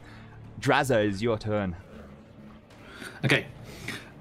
Drezza's got his thunder gauntlets up against the Kyber crystal, and you can just hear he's like muttering to himself. He's like, "The Frostfell grows cold, adventurers grow old. We all lose our charms in the end. But square cuts are pear-shaped. These rocks don't lose their shape because a Kyber's an engineer's best friend." And he's shouting across. And have advantage. Yo. Thank you. Yeah. Oh, that was awesome. Okay. Let's quickly look up the lyrics for Diamonds Are a Girl's Best Friend. Okay. Advantage, thank you very much. Charge! Ooh, that's a 19 for a total of 25. Is a hit. Roll your advantage, though, because you may get a crit. I did. That was, that was a 19 and a 5. Gotcha. For a total of 11 force damage. 11 force damage. Thunder damage. Your lightning streaks across and strikes its underbelly as well, sort of coming in from the side as Thangorn is laying into it. Anything else? Peshy. Peshy will come and do another force strike. So that was the that was the +4 on the D20. Straight up D20. Boom. For a total of only an 8. That misses, right? It does miss, yes, unfortunately. Yeah. Only one of us may succeed each turn. Ronker. It is your turn. Hearing the serene song from shoot, my brain. Trezza? Trezza, thank you. Sorry. No much, nice mate. Hearing the words from Trezza, I'm going to take my staff, and then I'm going to pull the shadows from it. And as I do, I'm going to cast Shadow Blade as it appears in one hand. I'm going to stow my staff. So I have my Shadow Blade, and I've used my one reaction, which is the stowing. But then I'm going to cast Mirror Image as well. I'm going to shimmer, and then just you can see like these multicolored versions of me, like they're around me. Oh, they're multicolored. That's sick. Yeah. Very nice. All right. Yeah, and then that's my bonus action, my action. So I'm going to move up. No, I must say where I am actually. I'll wait for the next round. Okay. Seeing the two companions go down as well as what maybe use my spell slots as well. All right. So next round, Drazza, you have rolled initiative. Okay. All right. So yeah, just gonna swinging around with the fists again, slam into the creature, and then Drazza and with the Pesci as well. So Thunder God, let's go. 17. That is a hit. How's yeah? Ronco's gonna. That's right, Drazza. Mom. Natural 1 on the damage. So 5 thunder damage. That is a hit. Your thunder damage. Boom! And it's like hits the bear. He's sort of like backing into the corner as he's got Thangorn laying into him, and your spells streaking in, and this multiple copies of Ronker like encroaching on him. And then Pesci gets just an 11, so that's a miss, right? That is a miss, unfortunately, by 1. Okay. Oh. No. Thangorn's turn. Thangorn sort of like is gonna go into like attempt to tackle the bear into the wall. You'll not hurt any more of my friends! That's right, Thangorn! Mom! Athletics. Ooh, an 11 versus the bears. Ooh, he just beat the bear by 1, so he's like he crashes into the bear, forces it into the wall, into a grapple. Ronker, it is your turn. Ronker and his multicolored twins are going to run up, and I'm going to bring that Shadow Blade right down. So you said we were in dim light, I think. Yeah, you've got dark vision, so it's no issue for you. Well, I get advantage with my Shadow Blade when I'm in dim light. Ah, nice. Yep. Yeah, so I'm going to go ahead and make an attack with advantage with my Shadow Blade. Where is it? Okay. I actually don't know how to I guess I'll just do the Okay, here we go. I'll say during this, Thoreau, you've heard like this ting ting sound. Thoreau's just been smashing his pickaxe into the kyber to try and dislodge a chunk throughout the fight, just panicking. I love it. That will be a.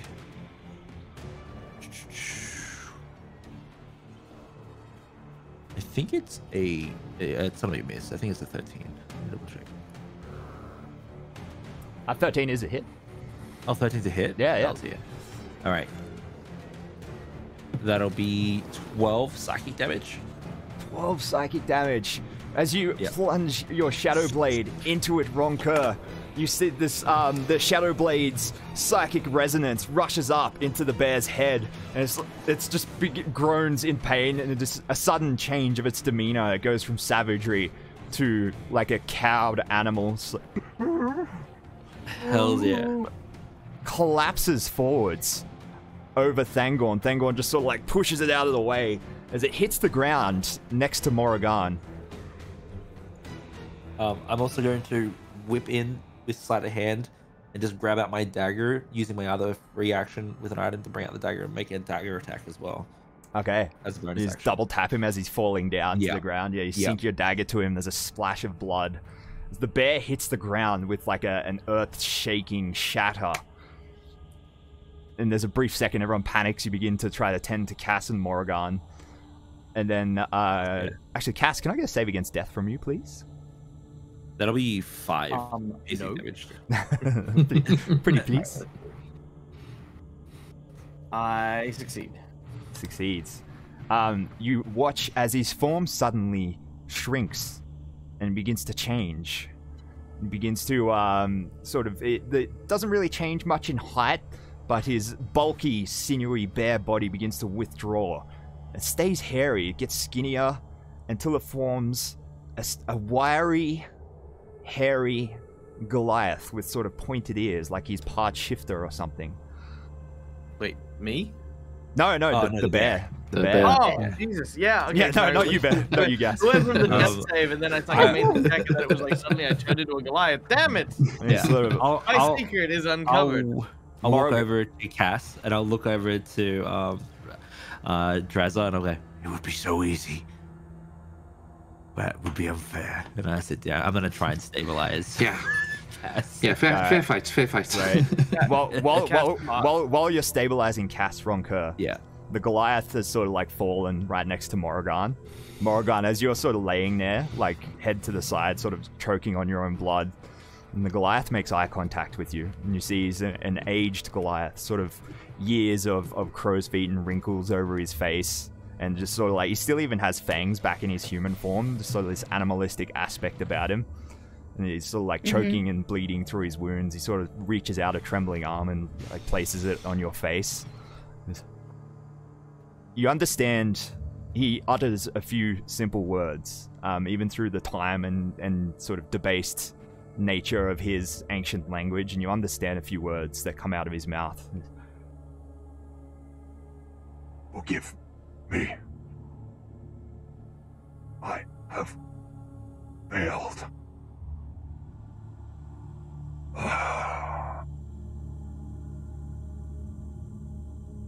Ooh.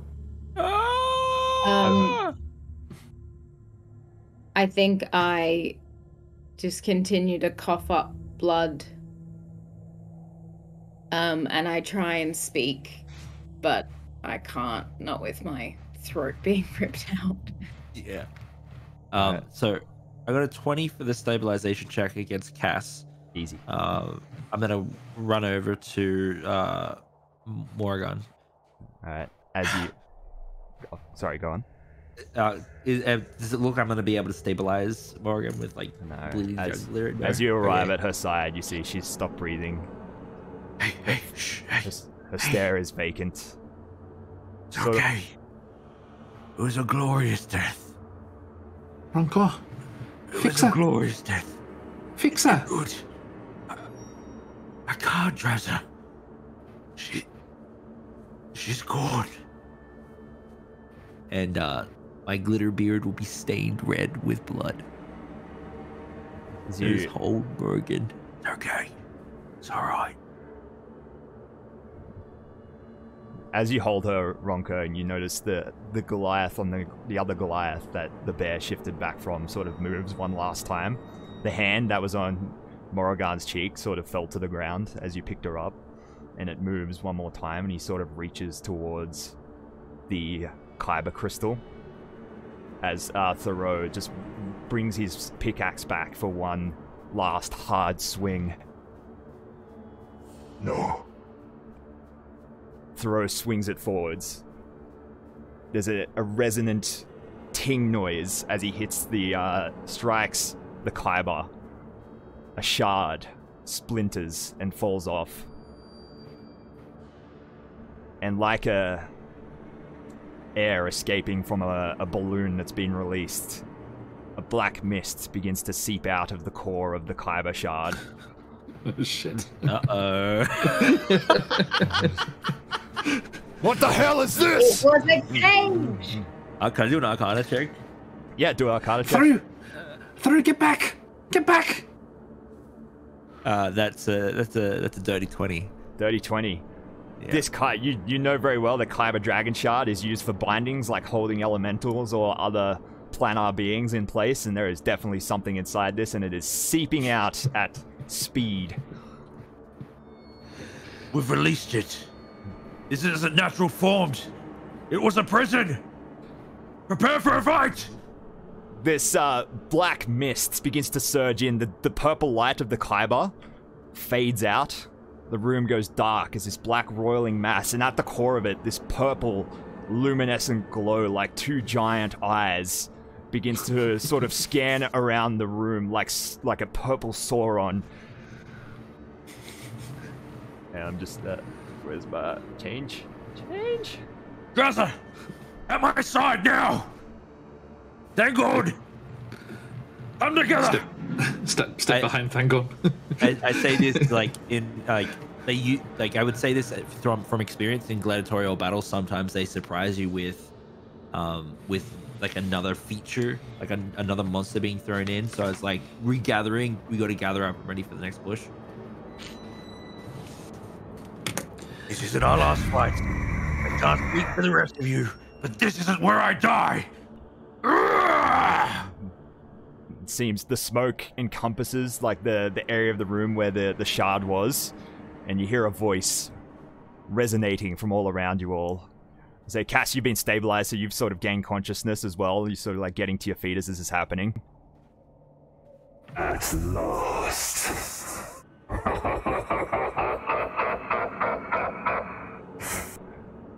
Thangoon panics. No. We can't face this. We need to run. We need to run now. Get your together! Thangoon runs for the cave mouth. As you the three of you, Thoreau takes a few steps back as well. He's like, no. He picks up the piece of shard that he splintered off and tucks it under his arms. Like, come on, we have to go now. Does it look big enough? It looks big enough. Oh, it's well big enough, yeah, to hold. To hold. I gotta look to Drazza. Ronko, we got what we came for. You said you don't die here, so let's go somewhere else. Drazza, sometimes you just need to act. Go. I don't die here. I look forward towards this creature. Your fight's with me! You feel a set of enormous hands grab you under the underarms like an infant Ronko as you're thrown over Thangoon's shoulder, and it's like you watch you. He's got you like Merry and Pippin over the shoulders, like Merry and Pippin over the shoulders of the Urakai. You're reaching out just in fury, trying to grab it as Thangoon runs into the cave mouth with you over his shoulders. Fight tomorrow, Thangoon!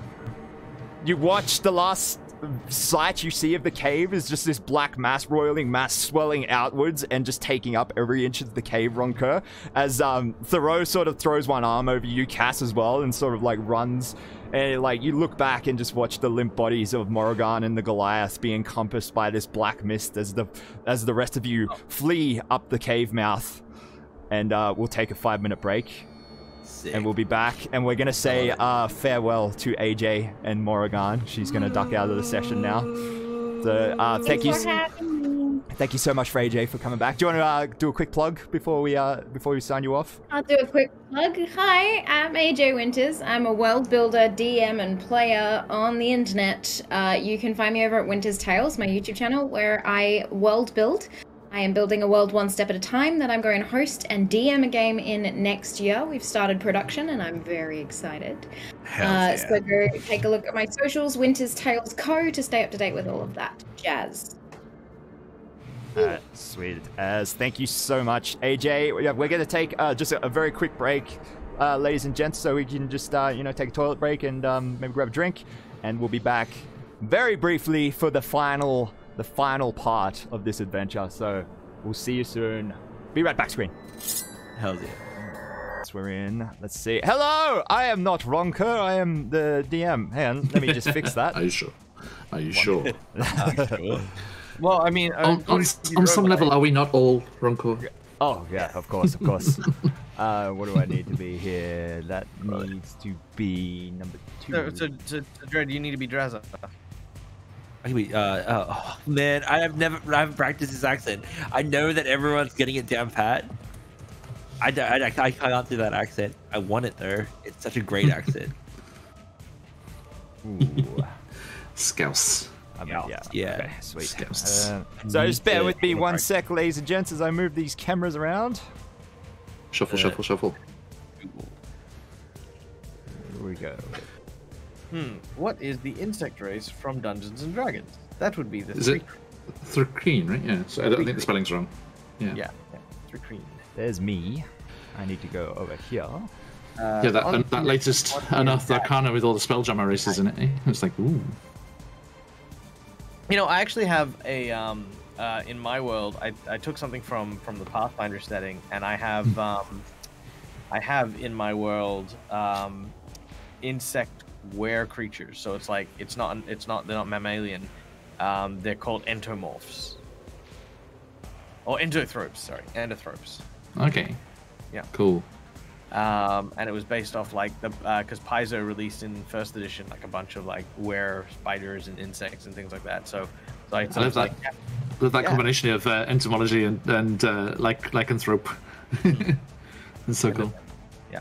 Although in my world, none of them are called lycanthropes. They're called zoanthropes, and then lycanthropes specifically refer to werewolves or were canines, should I say, or anything that would fall into the lichen family. Maybe Pesh, bees as well. What are the insect kind of folks over in Salona? In Salona, insect. Yeah, the one that live underground. I'll be honest. Salona is probably the region of Eberron I am the least educated about because I've never run games there. That's right. It's the only region I know because that's where that offline game is running all the time. They just arrived in Sirkan. Where are you? Can we put a tombstone in for Morrigan? Secrets. F's in chat, everybody. F in chat. Throw out all those hearts, dude. Stop stroking your worm on there the we camera. go. All right. Can't help it. There are children present. All right, cameras are all fixed. So, welcome back, ladies and gentlemen, viewers at home. If you are just tuning in, you are tuning in for the final half of the conclusion of our Frostfell Prelude one-shot. So unfortunately, sadly, Morrigan has just passed away, and AJ Winters has signed out for the day, but please check her out at WintersTales, both on Twitch and YouTube. I just posted the YouTube link in a few minutes ago, so yeah, please check AJ out. Who are players? Are you ready to continue? Yes. Oh yeah. Alrighty. Yeah, the final half of the second session of the one shot. Yeah, alright. Yep, I get it. I'm self-aware, it's okay. Alright, so, as with Thoreau with one arm over your shoulder, Cass, and the Kyber Dragon Shard tucked under his other arm, Ronker over Thangorn's shoulder, being held, just screaming and shaking his fists in protests, and Drazza just running beside them. The 1, 2, 3, 4, 5 of you sprint up this cave. You can hear behind you as though you're being pursued. And you look back every now and then, you may get a hint of this black roiling mass surging up the tunnel, coming after you. Every now and then, you hear a voice resonating up the cave.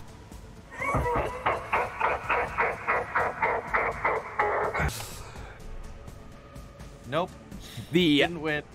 It seems like you're running for nowhere near as long as the hour trek it took you to get down there in the first place, but eventually you see the light at the end of the tunnel as day has broken outside, and you see the blizzard even seems to have subsided as you guys make way. The crackle rod's still laying there, with Remy laying still on the crackle rod where she was left. But you see, she is still conscious and alive. The bear apparently passed her without doing anything to her. And she sort of reaches out as you lot are running towards her. What's happening? The bear, he just ran past me. He was trying to stop us doing something stupid. He was unsuccessful. Sorry. We released something where we took the Kyber Shard. Put it down. Thangorn grabs you, Ronker, and just throws you outside the cave mouth, just like dispenses of you, and then reaches for Remy, grabs her as well, and then hurls her outside of the cave mouth next to you. As the other three of you watch Thoreau, Cass, Thoreau sort of like marches you past outside as well, Cass. Drazza, you watch as Thangorn stops, and then grabs the back of the crackle rod, and just heaves it upwards, like lifting up a car, and just begins like shifting it towards the side and pointing it at the cave mouth, at the side exactly. of the cave. Let's bury this thing. We can't let it get out. Everybody stand back. I'm starting it up. You always wanted to have a go. Now it's all yours. He looks at you, Drazza, and sort of like puts one. There's like a tear rolling down his face as he puts like one hand on your shoulder, and then he turns you around and then drop kicks you out of the cave. Just like ah. You watch as he turns to face the roiling mass, just one hand on the button, with the crackle rod pointed at the roof of the cave. And he's kind of like just lets out a cry. Slaps the button, and just the crackle rod charges up, and it's almost instant. The cave in starts as you see it starts as gravel like falling from the roof, electricity arcing around, including up and down Thangorn's body, and he sort of like convulses a little bit, and then looks up, and you see the rubble and the cave mouth collapse on him, just and sends out like this cloud of dust that washes over the four of you. Is there time to react? You could try and do something, yeah. You're heavily wounded. Cool. I'm going to use my knife, and I'm gonna sneak up behind Thangorn. Well, I say sneak up behind him, and I'm gonna plunge the knife into his calf muscle, and then run away. Yeah. Yeah. Oh. I'm mortified. Oh my god. Well, here's the thing: is I've always had a plan to save Thangorn. Yeah. Because he's a troll. Yeah. I'm gonna let him regrow from the bit. Okay. God. Okay, that's what you mean. Okay. Just took a cutting. Yeah. Okay. I mean, I understand now. I understand. I thought you were like hamstringing him, so he couldn't get out. Okay. I understand now. All right, yeah, you shave off. It's just too big. I can't take anything else. His Yeah, hands yeah. are busy. I'm taking it from the back of his leg. You know. Yeah, I thought that you were like, yeah, hamstringing. It was like, now I'm out of here. Goodbye. Good luck. Yeah, yeah. That's it. Now, I may not know much about goblinoids as a warforged, but I don't know if it works like that. I guess we'll find out. Oh, actually, you know, you know, knowing Cass, he probably didn't use a knife either. Bit a chunk out of him. That sounds more like Cass. Like just. Oh man, yeah, you quickly do it and duck out. He sort of looks down at you with like a half smirk as he watches what you know. He sort of drops like an inch to the side as you rip this chunk out of his calf. He gives you like, makes eye contact, and gives you like a half smirk. And as the cave-in happens and this cloud of dust washes over the four of you. Nice. And Peshy just comes whirring out of the explosion of dust. Cass spits out the chunk of troll meat into like a tiny little bag, and then just sort of ties it up and puts it on his waist as he's like spits like the blood on the floor. All right, you heard it. Come on. We're gonna get back to the Baby ship. Groot.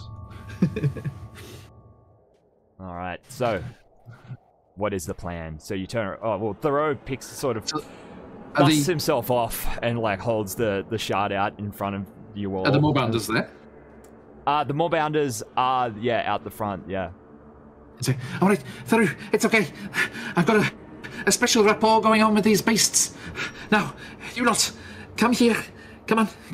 We need you. Bear us back across the snows, back to the ship, and let's get the fuck out of here. While we're here, I'm gonna drop one of my payloads as well. Oh, okay. Yep. Look, we're all shitting ourselves, but this is hardly the time. Dropping cupcakes. I love it. I love it so much. Alright, so the Moorbounders are trained for riding, so it's easy enough if you guys want to mount them and ride them out. Yep. Let's go. Alright. There was 6 per sled, wasn't there? So we got enough. Yep, so you even have 2 to, you don't even have to lead them, they just follow behind, they're well trained enough and they're pack animals, so... each of you place Remy up on one. Thoreau rides with Remy, sort of like with her in front of him. He hands the dragon shard to you, Drazza. Here, you should carry this. There's a creak as there's a huge grin underneath the helmet. Hell yeah. I shall guard it with my meager life. Let's hope it was worth the lives. What was that thing? I got no fucking idea, and I don't want to stay around long enough to find out. Hey, if it took Kyber Crystal to keep it down before, I don't think this cave-in's gonna do much. Let's go. That's why we should fucking leave. Yeah. After you, Captain. Alright, you jump aboard the Moorbounders, and they begin galloping with their, like, sort of strange gait. If none of you have ridden one before, it's a very like sharp, like back and forwards as they bound across the snow, because as well as they're bound, you have the fact that they sink into the snow as well, as so they're taking more of a sort of arced kind of up and down bound. I love it. Thoreau and leads the way as Remy points out like the direction that where she spotted the alcove of water elementals living under the ice. Is there anything you'd like to do along the ride? Anything to take note of? Just keep scanning the horizon just to make sure nothing's approaching us and making sure we're making the right way. Okay. I might drop another payload as well. Okay. It has been... It is a new day. It is dawn. So you have the option to send a message back to Corvair when at your leisure. So... Yeah, I will. Explaining exactly what's happened. Okay. So you're going to send it during the ride? Yeah. Okay, sweet. So, yeah, I'll get the message off you like post-session for the campaign. Yeah. So. Hells yeah. Alright, so yeah, it's for the better part of the day. You're bounding through the snow. It's starting to hard pack now. The blizzard ceased in the early hours of the morning, and now like the freezing cold is now just causing it to snap free. So eventually the moorbounders stop sinking and eventually find purchase on top of new frozen hard-packed snow, and the journey speeds up a little bit as they now have traction. And you eventually come across the remnants of the camp from Remy's group. You see that it is indeed being set up around an ice fishing hole that's been sawed into the ice, now frozen over again. Dromites, that is it. Now frozen over again. But you see around it frozen, snow-covered bodies of the rest of the expedition. Tents ripped open, supplies strewn all up and down the snow. Corpses of both moorbounders and Dramish mercenaries laying there among crimson-stained mounds of snow. Doesn't hide the blood at all. Sorry. Did the bear do this? Yeah, it did. Killed everyone. Attacked us while we were sleeping. I believe it was trying to protect the Kyber Crystal, or at least the prison of whatever it was holding. Well, it's done now. All we can do is leave. Right. I'll be honest. I'm tapped for resources. I only have utility spells left. And a few measly cantrips. I don't know about you, but I'm still good to go. You watch as Cass looks at you, and he's not actually looking at you. He's like looking side because his eyes like swollen, and he can't see anything. He's like just covered in cuts and bruises. Just. Well, you have the option. It will take some time to bore through the ice to release to find a water elemental underneath to bind. So you can choose to spend the rest of the day and set up camp if you like for a long rest. It is up to you guys. Or you can just do the business and leave. Long rest. You want a long rest? Let's push up. No, yeah, long rest. Alright, so we'll say like you're doing the boring through the ice and preparing for the binding like during the long rest at no penalty or anything. You sort of take turns sawing the ice or otherwise melting it. You piece together what supplies you can from Remy's sundered camp, set up a piecemeal like lean-to shelter from a torn tent, and sort of constantly keeping an eye on the horizon back towards the iceworm peaks. You do notice what appears to be just like this very dark and sinister storm front, like gathering over the peaks, like sort of coming from behind them and coming over the top, like this just giant, imposing, roiling black mass gathering over the mountains, but it doesn't seem to be coming towards you or anything over the 6 hours that you're at the camp. But eventually you've rested up. You tend to Remy's wounds and get her back on her feet. Now you tend Cass, you get your HP back as your wounds are tended to. And yep. You guys are. Go. I just rolled my portents. I got 7 and 2. Awesome. So and you exchange those for other rolls, don't you? I can exchange them for other rolls. Yeah, sweet. Oi, Drazza, mate. Yeah. You know the talk box thing that you the two carriages talk to, we've still got ours, yeah? That was Drunker. That you got that, mate? You got that little stone, sending stone? Oh, yeah, I do. Yeah. Look, I think that big old smelly black cloud thing, we might need to get word out, just in case we don't necessarily make it. Your message rock thing, can you I don't know, climb higher, get a better signal, get it out further, let someone off the island know what's going on? It doesn't work like that. It only transmits to this one that I have.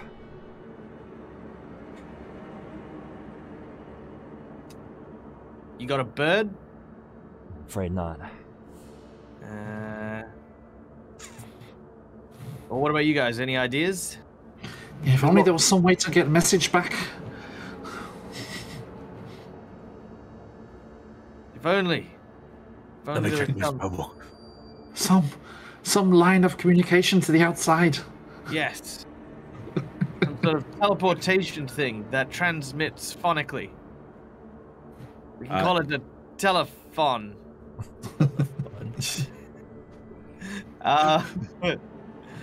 Well, you know what? We'll have this $1 million idea when we get to the mainland. I'm gonna check my find familiar spell. And also, GM, how secretive do I need to be about things? Well, it is up to you. You are a House Civis agent, and they are notorious for being, tight-lipped, trustworthy with their secrets. Yeah. It is up to you. You're also, at this point, there is impending doom. I will say, as you do meditate on your portents through the rest, Ronker, you do feel this growing feeling in the back of your mind, like impending doom. Oh, after 8 hours, has the flesh bag gotten any bigger? You examine it. It was like rippling for a little bit and like convulsing, but it has since gone still over the last hours. I like feed it a ration. I just squish it into the flesh. There you go. Nice, and big, and strong. Is there without going through this, like combing through the spell, is there an actual limit to how far familiar can go? I don't think there is, but you just lose your link to it at a mile or whatever it is. Feet, lose your link, yeah. So I will spend some time changing my ferret into an owl. Right. Albatross. Yeah. Owls don't fly that far overseas. Well, raven? I don't think I have albatross. Can I take an albatross? Can I take a seabird? Or a squaw? About squaw? I could do a seahorse. That's an option. I don't know how to do it. Yes, let's give the world-protecting secret to a seahorse and set it in the Arctic. Seahorse. I could do it. It's a tropical fish, mate. Let me double check what's. I just also check what's in my my spellbook as well. Can seahorses survive in the Arctic? That's a good question. Good question. Seahorses. Are there any biologists in the chat? Arctic. Seahorses live further north than we thought. Yeah. Species of seahorse do live in the very cold Arctic. There we go. Yeah, there you go. They're found both in tropical and temperate climates across the globe. Arguably one of the most distinctive and charismatic marine wildlife. I'd believe that. They can be found off New Zealand, Argentina, Eastern Canada, and the UK. So yeah, you can get pretty cold. There you go. Yeah. Lord Kosh, are we talking African or European? That's the question. Unladen swallows is what we need. What are we thinking, Ronker? Yeah. The best bird, I think, is probably the best thing. The best bird. The best bird.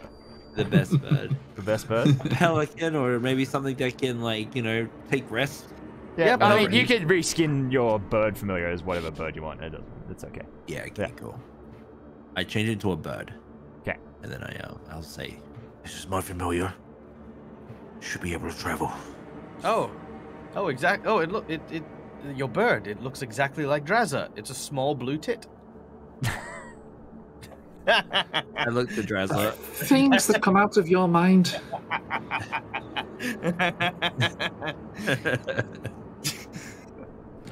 And my armor's blue.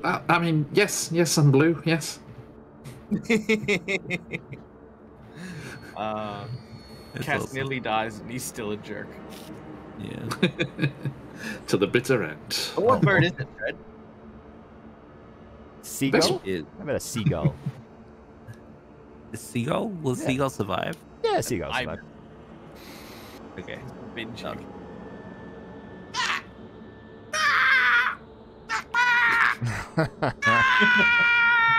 can you please shut that thing up?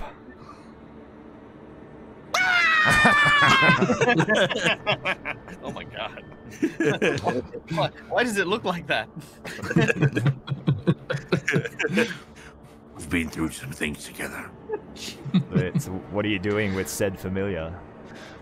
Well, Is it let's write a message, tie it to its little leg. We could send. Let it We fly.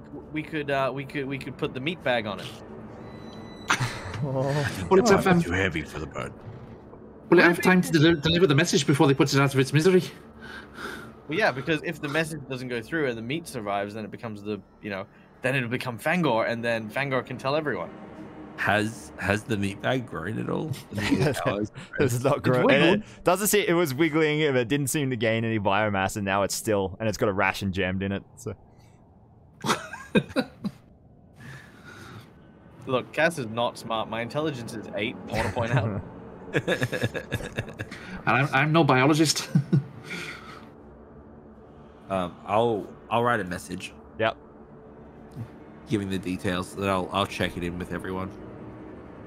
What is that? Is there anything anyone's add? It'll mention that we came here, we got stranded, we had to find a kyber crystal, we unleashed a terrible darkness upon the land after killing its guardian protector, and we Tell my bartender I love him. Also, let Cass's bartender know that he loves them. A small tavern on a hill. McBluff only Cass's ass is Alright, smart. so you bid your familiar goodbye as it flaps off into the afternoon sun and disappears over the horizon. Wait, I mean, with Draz's education, is it just? Do you think it's just a hands-on education, or is he read? Is he book read? I'd say he must be book read on certain things, surely. Right. No, because I was wondering if he would know history at all, and if he would know about certain things sealed away beneath the surface of Eberron. Roll a history.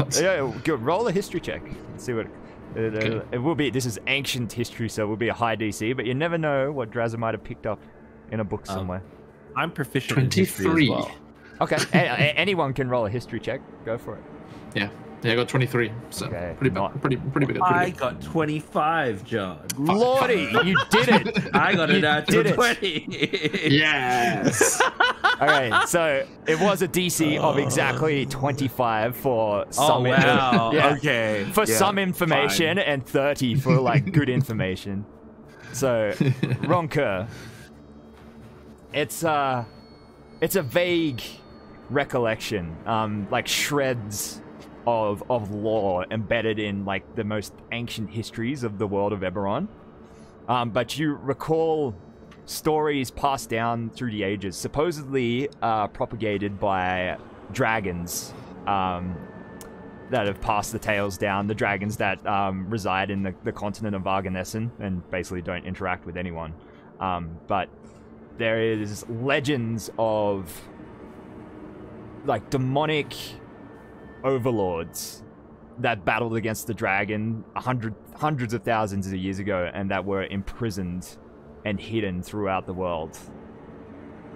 And it just sort of, what you just witnessed sort of evokes that story in your mind. Some sort of demonic overlord, imprisoned by the dragons. We have done a terrible thing. Yeah, you should be ashamed.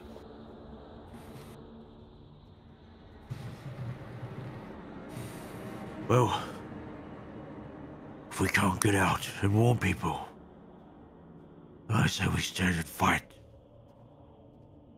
Fight smoke. Are you bent? A little bit, yeah. Look, Something that took the might of dragons to seal away.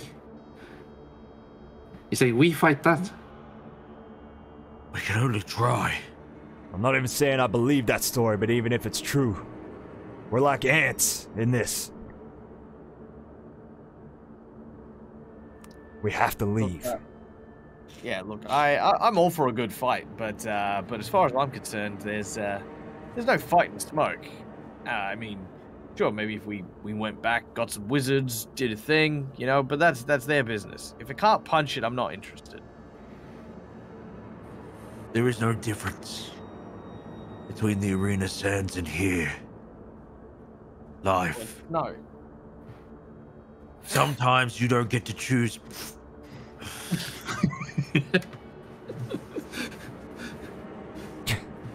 You know what? If I'm gonna die, I might as well just take you with me.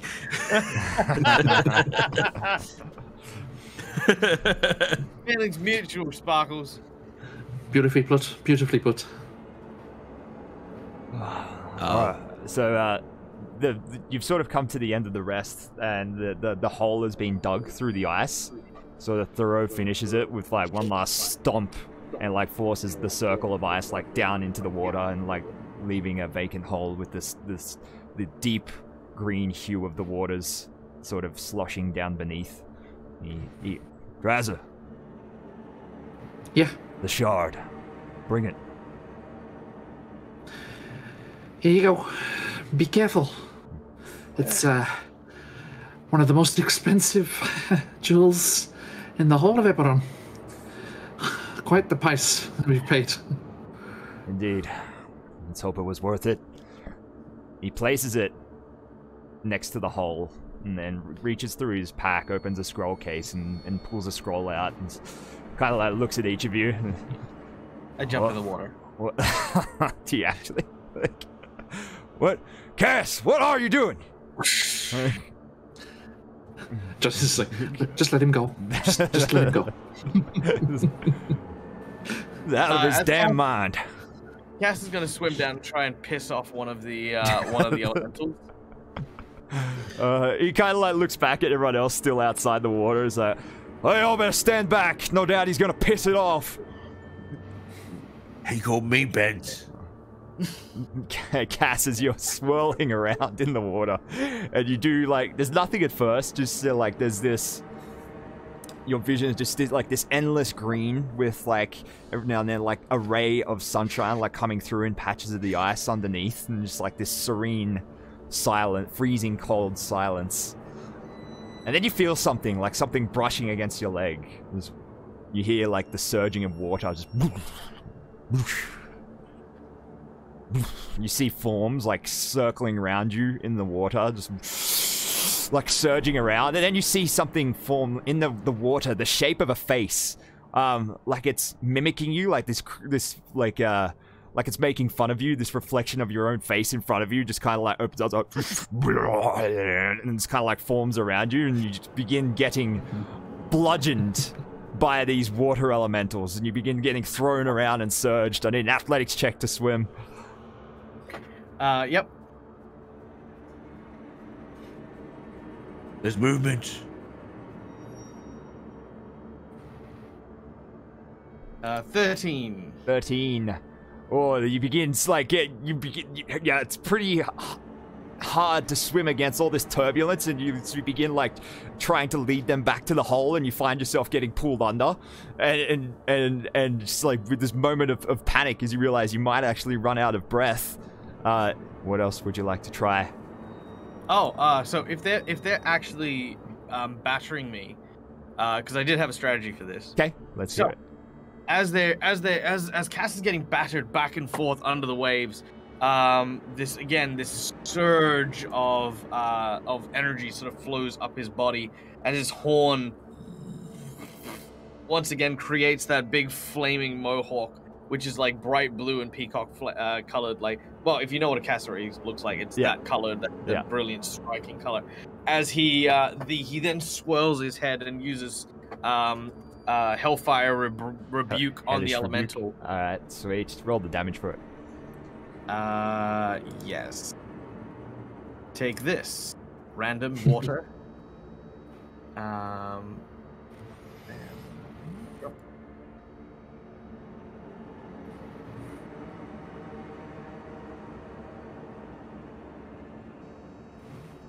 Spells. Yep.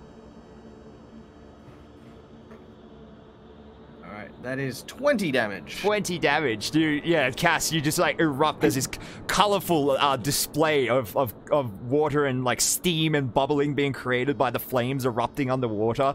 You see the elementals like sort of panic a little bit. Up on the surface, the other 3-4 of you looking down at the surface of the water, you just see like this, it's oddly calm, just like this sudden like slight purple flash, and then there's just one bubble just like bloop.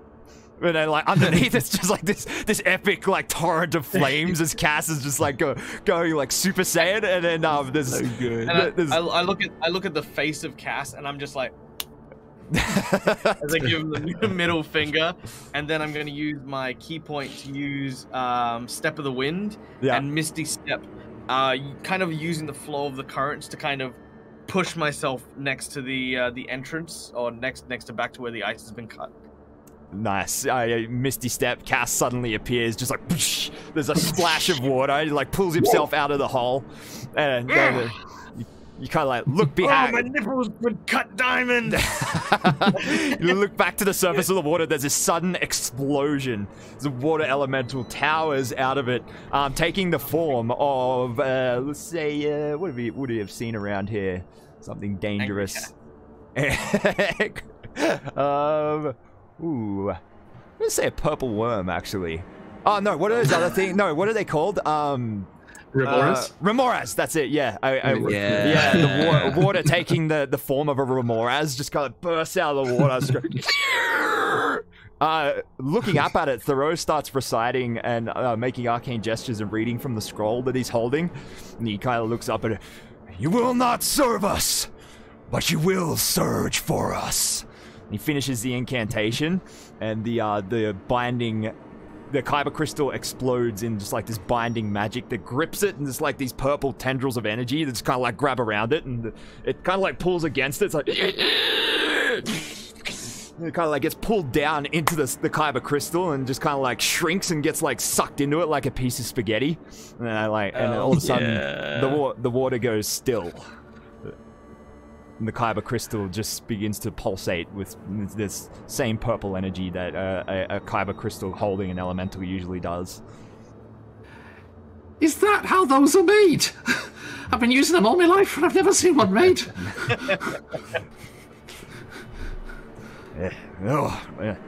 It's not always that easy. That looks like this one wants to come.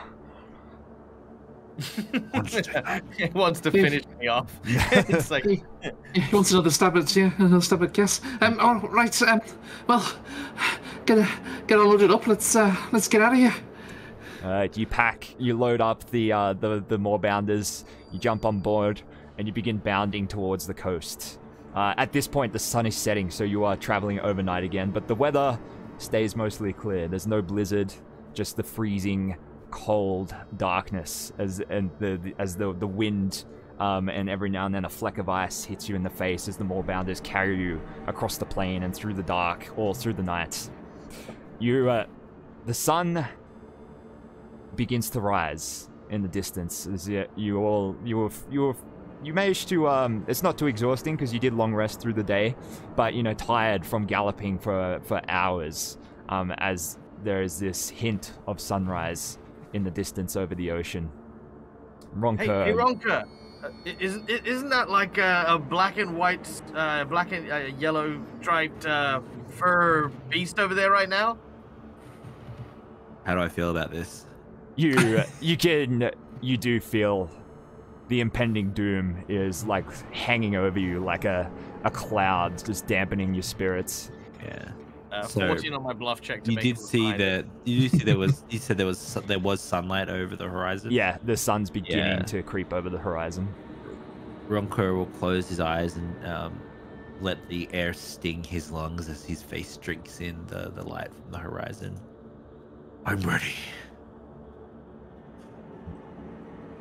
I stand next to Ronko, and there's just this really long, and then you just hear this. Why do you have to ruin this for me? Because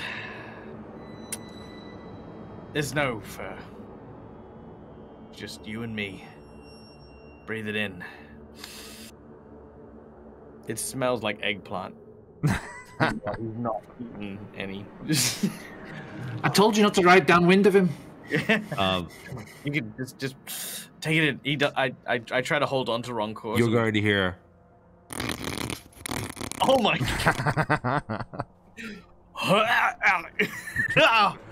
Oh my god, I can taste it with my eyes. Smells like onions. Oh, rations, dried fish and onion. Oh, Fighting fire with fire. Oh, give it back, Cass. And I wink with my hooded eye that you can't see. It's like it came out of Baldry's colon himself. Ugh.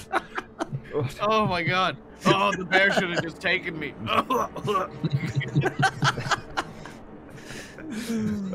You This is what we've come to. we're fart jerks. Welcome to top-notch Dungeons and Dragons. I'll just be riding over here. No, wait, no, come on. Join us. Let's see what you got. Yeah, come on, Draz. Draz. I don't have the biological processes you have. Well, exhaust. That's it. You got events every now and then, don't you? All right, yeah, there is a certain drive system that runs on methanol in here. Yeah, all right.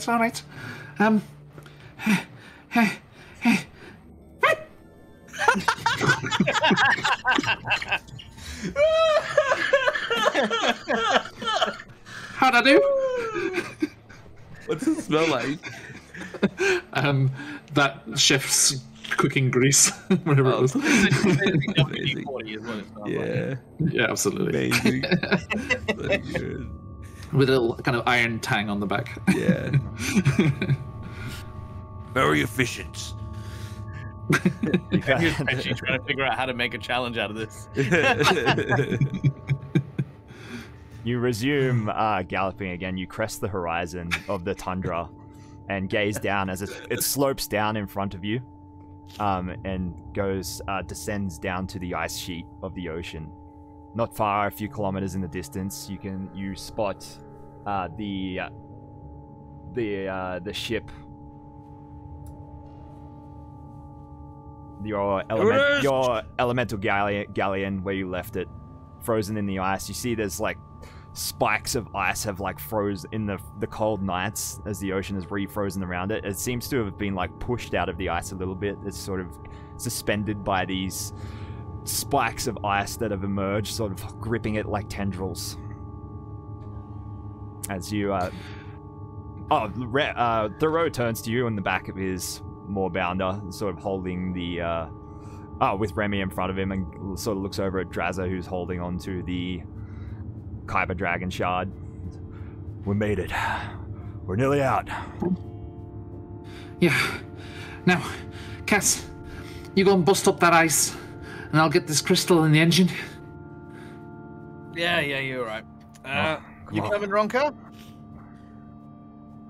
I'm gonna stand watch, just in case we're being followed. Yeah, right. Yeah, before you arrive, you still have like a few kilometers to gallop down the tundra, and then you begin making your way across the frozen ice. It's all like covered in like a layer of freshly like fallen snow and encrusted ice, so you can't see the water through anymore. It's like walking over. It's like you're back on the tundra again, just walking towards the ship. As you get close, the sun peaks over the horizon, casting this orange hue over the sky and over, sort of making the ship appear as a dark silhouette in front of you all as you approach it.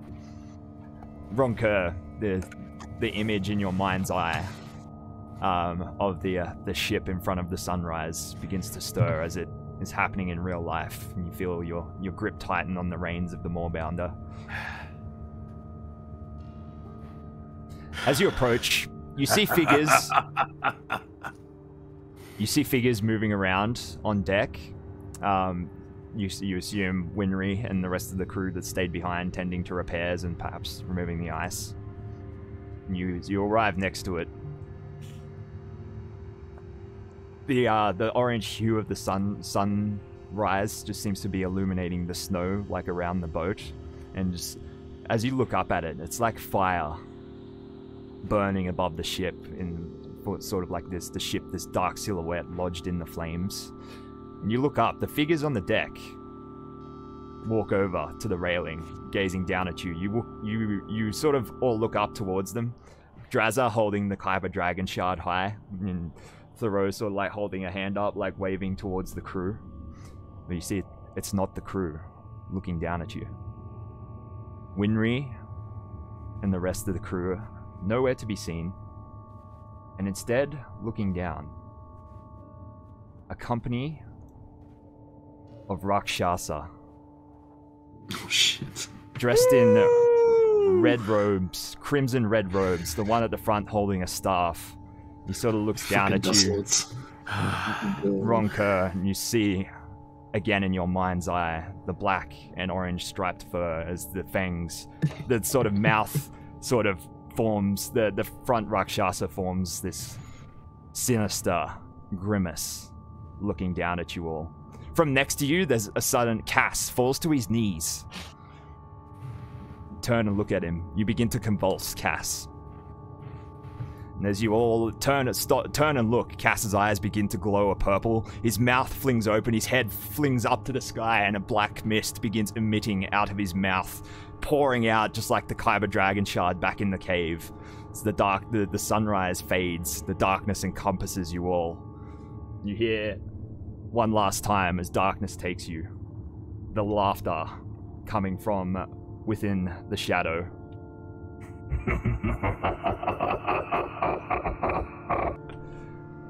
And that's where we conclude this one shot, ladies and gentlemen.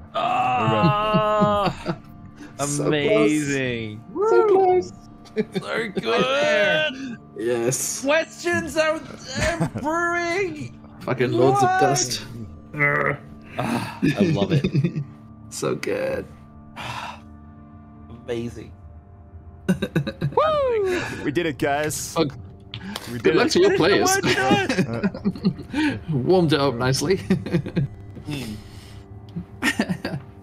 Oh, well. I'm kind of secretly now glad that we had that fart moment. Yeah. Just a little bit of a wholesome just before Poetic. the Poetic poetic conclusion.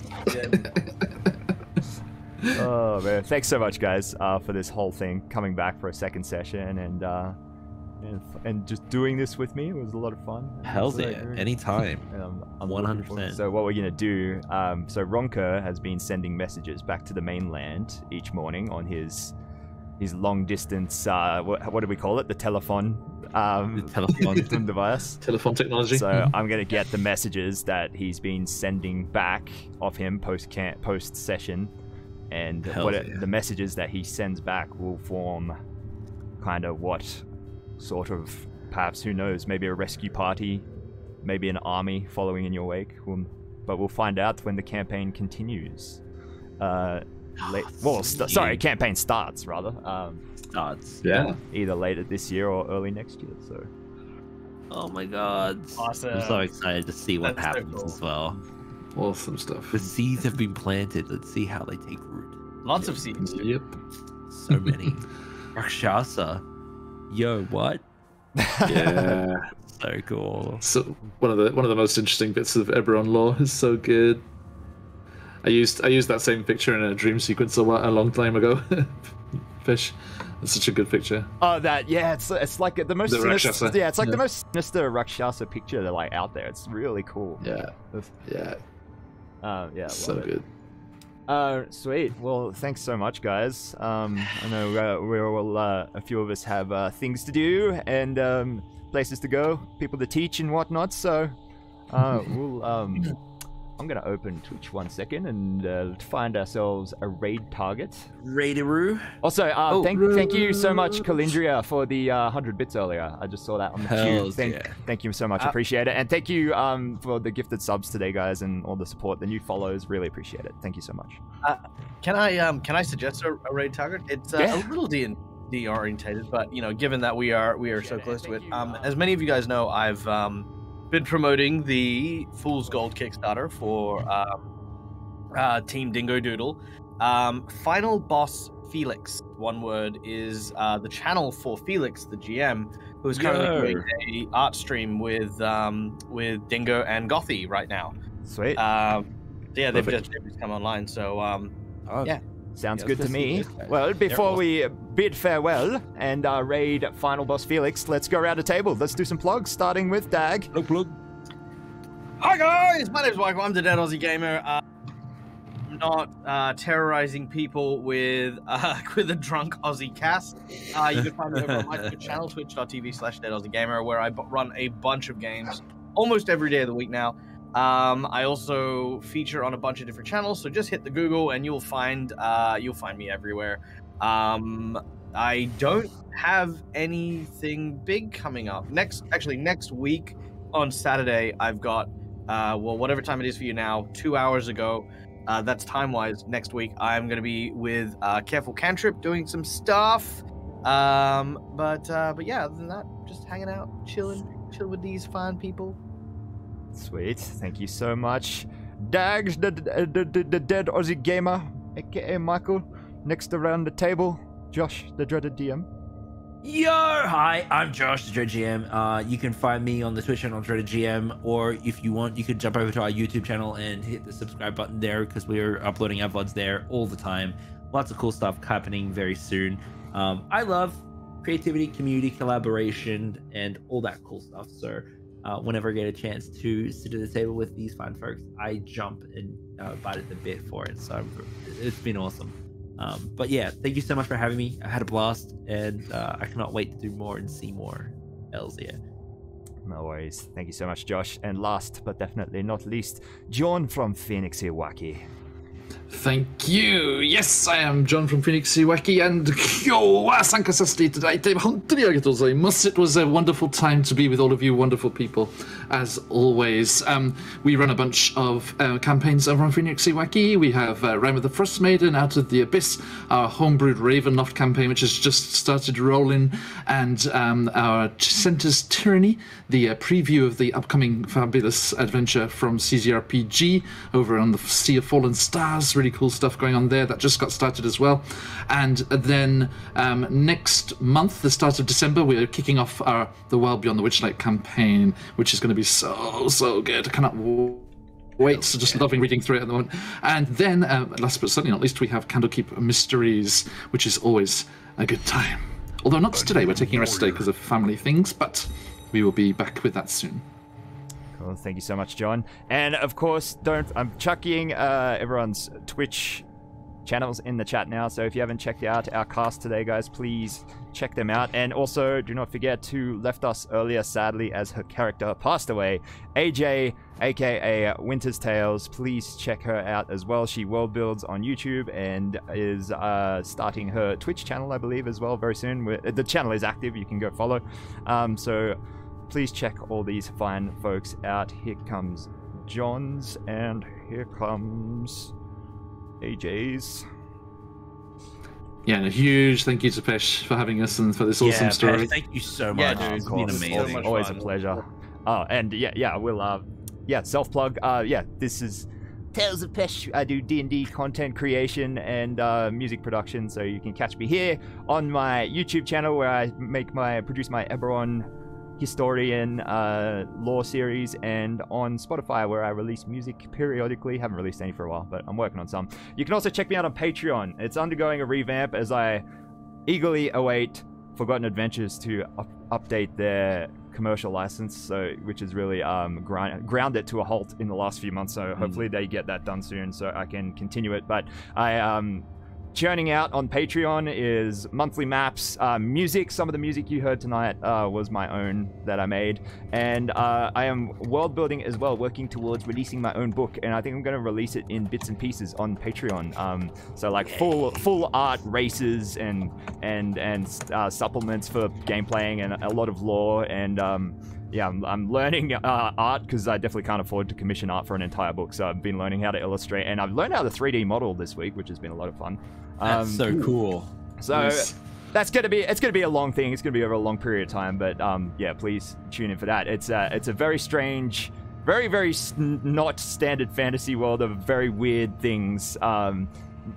Kind of along the lines of the Oddworld series that we used to play on PlayStation when we were kids. Some very, very strange things going on in the world, and I'm really keen to run some games in it. One of the best things about the Oddworld games were the farts. The farts, yeah. So please, if you can check me out on Patreon or any of the socials or YouTube, I greatly appreciate it. So thank